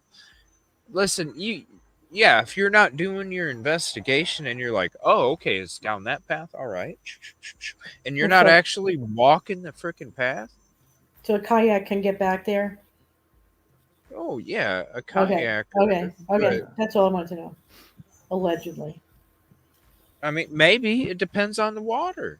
Mhm. And if the water's lower than what we're seeing right now, I mean, I don't know. We'll have to go back to my footage. I'll pull it up. We'll see. We'll compare some trees because I have the footage that shows all of these trees. We'll see what the water level is compared to this video from my video. And then I look down at the water too that's right in front of there that shows me. And to me, it didn't look like a kayak could get through there. So we'll check that out in a minute. Here's this again, Trey, with the sound of the boat. Back when I came in. Have some of that sound right here. Let's take a look. I heard a cry back when I came in, where I told you I started hearing the crying at. Then I heard a gunshot. That was probably about 2 minutes or so after I started hearing the cry. It might have been a little bit longer than that. And I heard a gunshot. It wasn't a loud gunshot. And then the crying just stopped. Right about here, that's when I heard the gunshot. The gunshot went off. From which side? Over here on the left? To the left. That's where I heard the gunshot. In there? Uh-huh. That's when the crying stopped. That looks totally different from when I came in here. Anyway. Was it low water when you were here? All right, what do you think, man? Yo, Busby, does that sound like a car motor to you? Like inboard? Yeah, play it back one more time. It's got the crackle. Please. It doesn't sound like an outboard. Gunshot. In there. From which side? Over here on the left? To the left. That's where I heard the gunshot. In there? Uh-huh. That's when the crying stopped. That looks totally different from when I came in here. Anyway. Was it low water when you were here? You know what that sounds like to me, Trey? What's up? That sounds like a 350 engine in a boat. Well, yeah, which Custom makes it boat.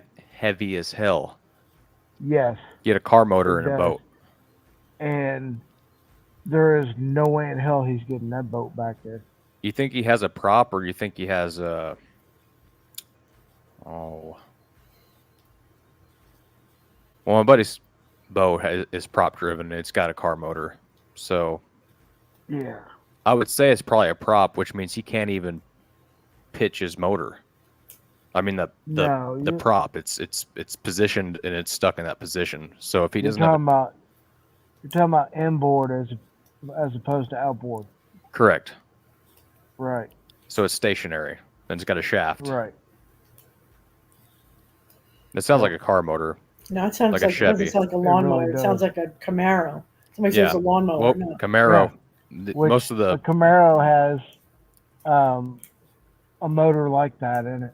most I of don't them know have if they Chevy use that. motors in them that are Mhm. the boats like that. Usually it's a Chevy. Yeah, I've I don't seen know. them with a lot of different ones. I've seen one with a Volkswagen motor in it. Wow. I'm not buying that he made it back there in that boat. Yeah, Even the with- movie One Crazy Summer. Even with the trolling motor, because even if his motor wasn't running, I mean, with the shaft Yep. coming off the way that it's positioned, it's further up, and then you get the shaft and then the prop from the motor on those on the inboards like that. So even if he was trolling motor and up there, if he came across something and hit that, I mean, plus it's heavy, and if it was super shallow, it's all speculation, but just kind of how I feel about it. When I saw, there's one video where shows the red boat. It His just boat's red. reminds me. It reminds me of a fiberglass custom boat that you would have one of those engines in. Did you see that, CJ? So it's too heavy. I mean, in my opinion, not only that, the shaft. There's like a shaft coming off the motor that goes up into the boat, and then you have the prop. It's actually like the way the angle essentially is. like a drive shaft. Yeah, Like a drive shaft in a truck. and it'd be hanging a lot lower. So like even if Yeah. the boat was floating up like draft wise, like even if it was able to float, if it's that shallow, you're gonna drag that sucker across something back there. I mean, I just kind of how I feel about it. Because even with my boat, like even if I pitch way up, you're still gonna hit stumps and stuff, unless you have it all the way out of the water. Yeah. I mean, you especially, trim. dude, Yeah. you know, the perfect example, like you guys know, like when we were searching the lakes and the rivers in Hendersonville and all the tree limbs that were, it looked just the same, dude. Like with the trees, when I showed you the footage when I went back there, and you see the Yeah. tree stumps laying there, it looked just like we were searching the lakes and rivers in Hendersonville when it has all these you know, and how many times you know, did you have to slow down or make sure that you were avoiding these logs that were Oh, you coming gotta out of the be ground, man, or you the gotta be paying water? attention big time. Yeah. So And that's with sonar. The Cumberland's riddled with trees. Yeah. The old Hickory was riddled with them. Both, you know, and it Drake looks Creek. the Oh my exact same. God! You know, it looks the exact same back in there. And so Yeah. if you know, I don't know the engine of the boat. That's one thing. I mean, thank you guys for That's the sharing first. that knowledge, because that totally discredits this weird. story even more. I mean, I'm not Well, somebody saying said- somebody it's had just said that- impossible, but Okay. that's kind of weird. I mean, Somebody it's a said that lot of weight. whatever size it was, it had to have been small enough to fit into the back of his truck, because that's what he left with. We would have had a trailer. Did he have a trailer? Nobody ever really mentioned it. No, the kayaker. Well, for the boat, yeah. The Yeah. boat you'd have had to have a trailer. Yeah. So people think that maybe he was really the one in the kayak. What? Who knows? I mean, how can you like when we're listening to all this stuff? How can we trust that he was in a kayak? Right. Right. You know, like Right. you can't. I mean, if he was in a kayak, 100%, he could get back there. Oh yeah, you in can. my opinion. You go all over the place in a kayak and a canoe, but not a. Right. I mean, you got to navigate through that, all them limbs and stuff. Kayaks, I guess you call it buoyancy level, is very shallow to the surface of the water. Yeah, shallow draft. You just. And like a V-hull boat, it would stick further into the water. Flat bottom is more on top of the water. Yep. So he did say he had a trailer, Carol. He said little boat, and he said trailer. Okay. A little boat with a car motor. How do Those I are pretty. Those are usually pretty. Freaking trolls. Big Jeez, boats. he must have just ended his show or something. Freaking trolls are just flooding in here now. Or somebody ended their show. It's because Jeez. what we're talking about. I guess I don't know. My gosh. I can't see chat, so I'm not trying to ignore anybody. Oh, you're fine, man. All right, let me play. There's a little bit more on here. It's just thanks for having us go through the sound of the engine again. I never even thought of that. Stuff, It just dawned on me when I heard it. I was like, yeah, sounds like my buddy's boats. That's interesting. And what engine did you say? A 350? I don't know the size, but typically Chevys, like a big block. Sounds like a car engine. I don't know. Carbureted, maybe. The old motors, though, Trey. Yeah. The old Mariner or Evan. whatever. Evinrude, yeah. Evinrude made some inboards that's more like for fishing. They they don't have that deep sound, is what I was trying to say. It sounds really like a car motor to me. Oh yeah, but And for sure, the most say it's the most typical car motor that you put into a boat is a 350 cubic inch. That's what I've. Oh, I agree with what you. I know. I can ask my buddy. He he doesn't like outboards. He loves inboards. That's why, like, for 4th of July, I was on his boat and he has nothing but inboards. So I was like, I heard that noise and I'm like, wait a minute, because when I think of boats, in the back of my head, I just think everybody's got a tiller and a prop. But Right.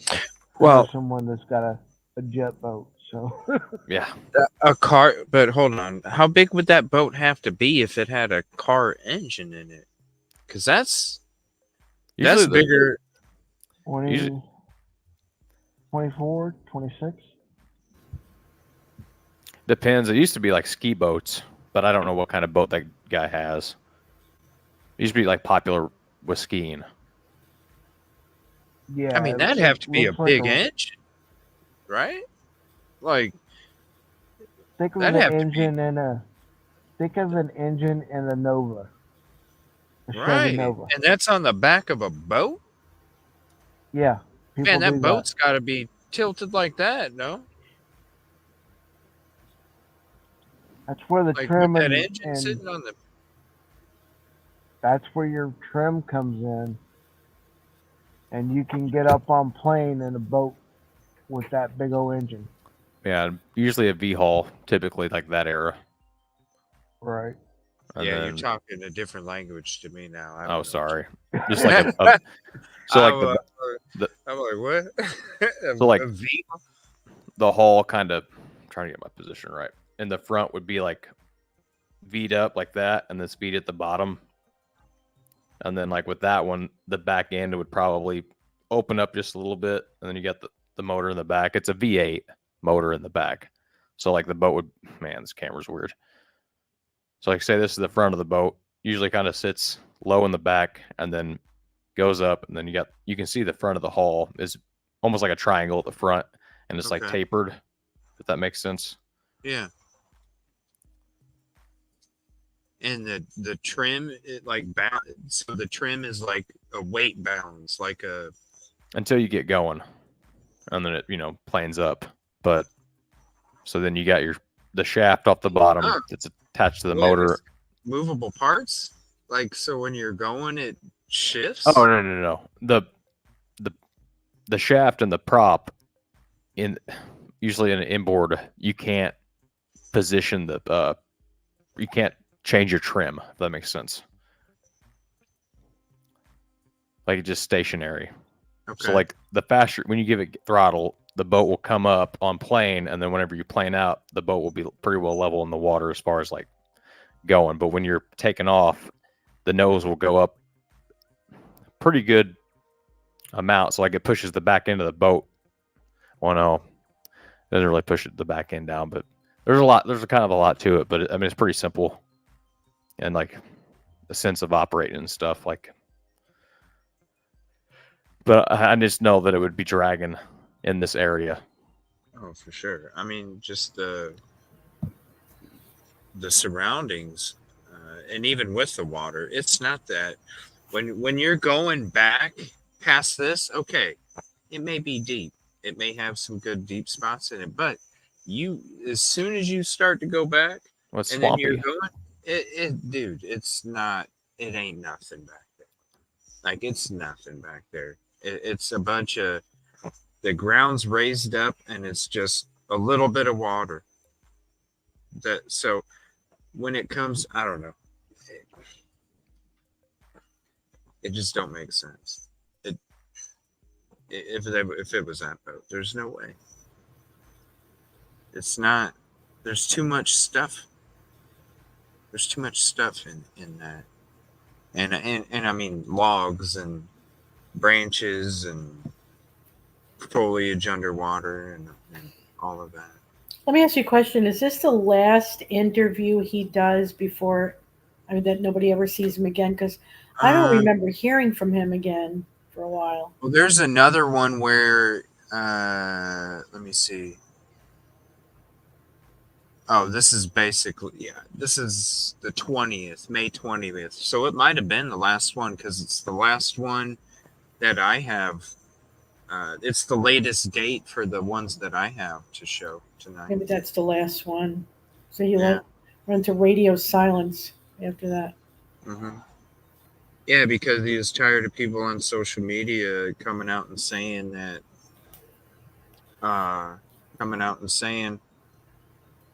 he had something to do with it. Oh, he spoke to Flo, somebody said? Did he? Oh, yeah, that's right. Yeah. Okay. Oh, okay. Yeah, he did. That's interesting.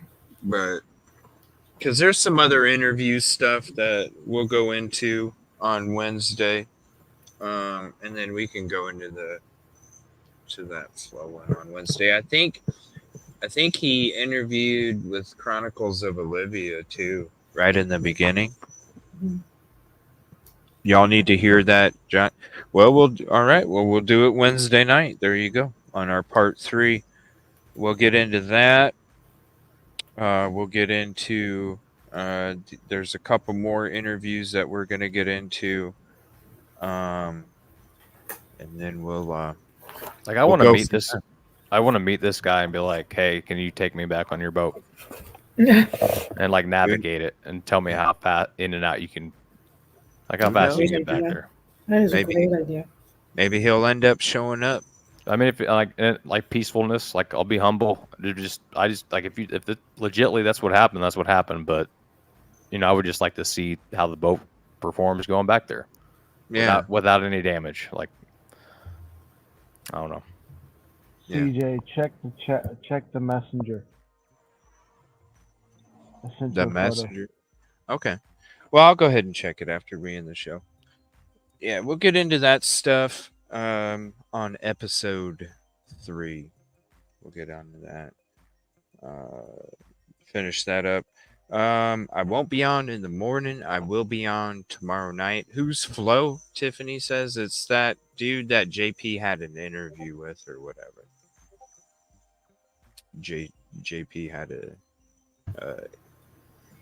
interview.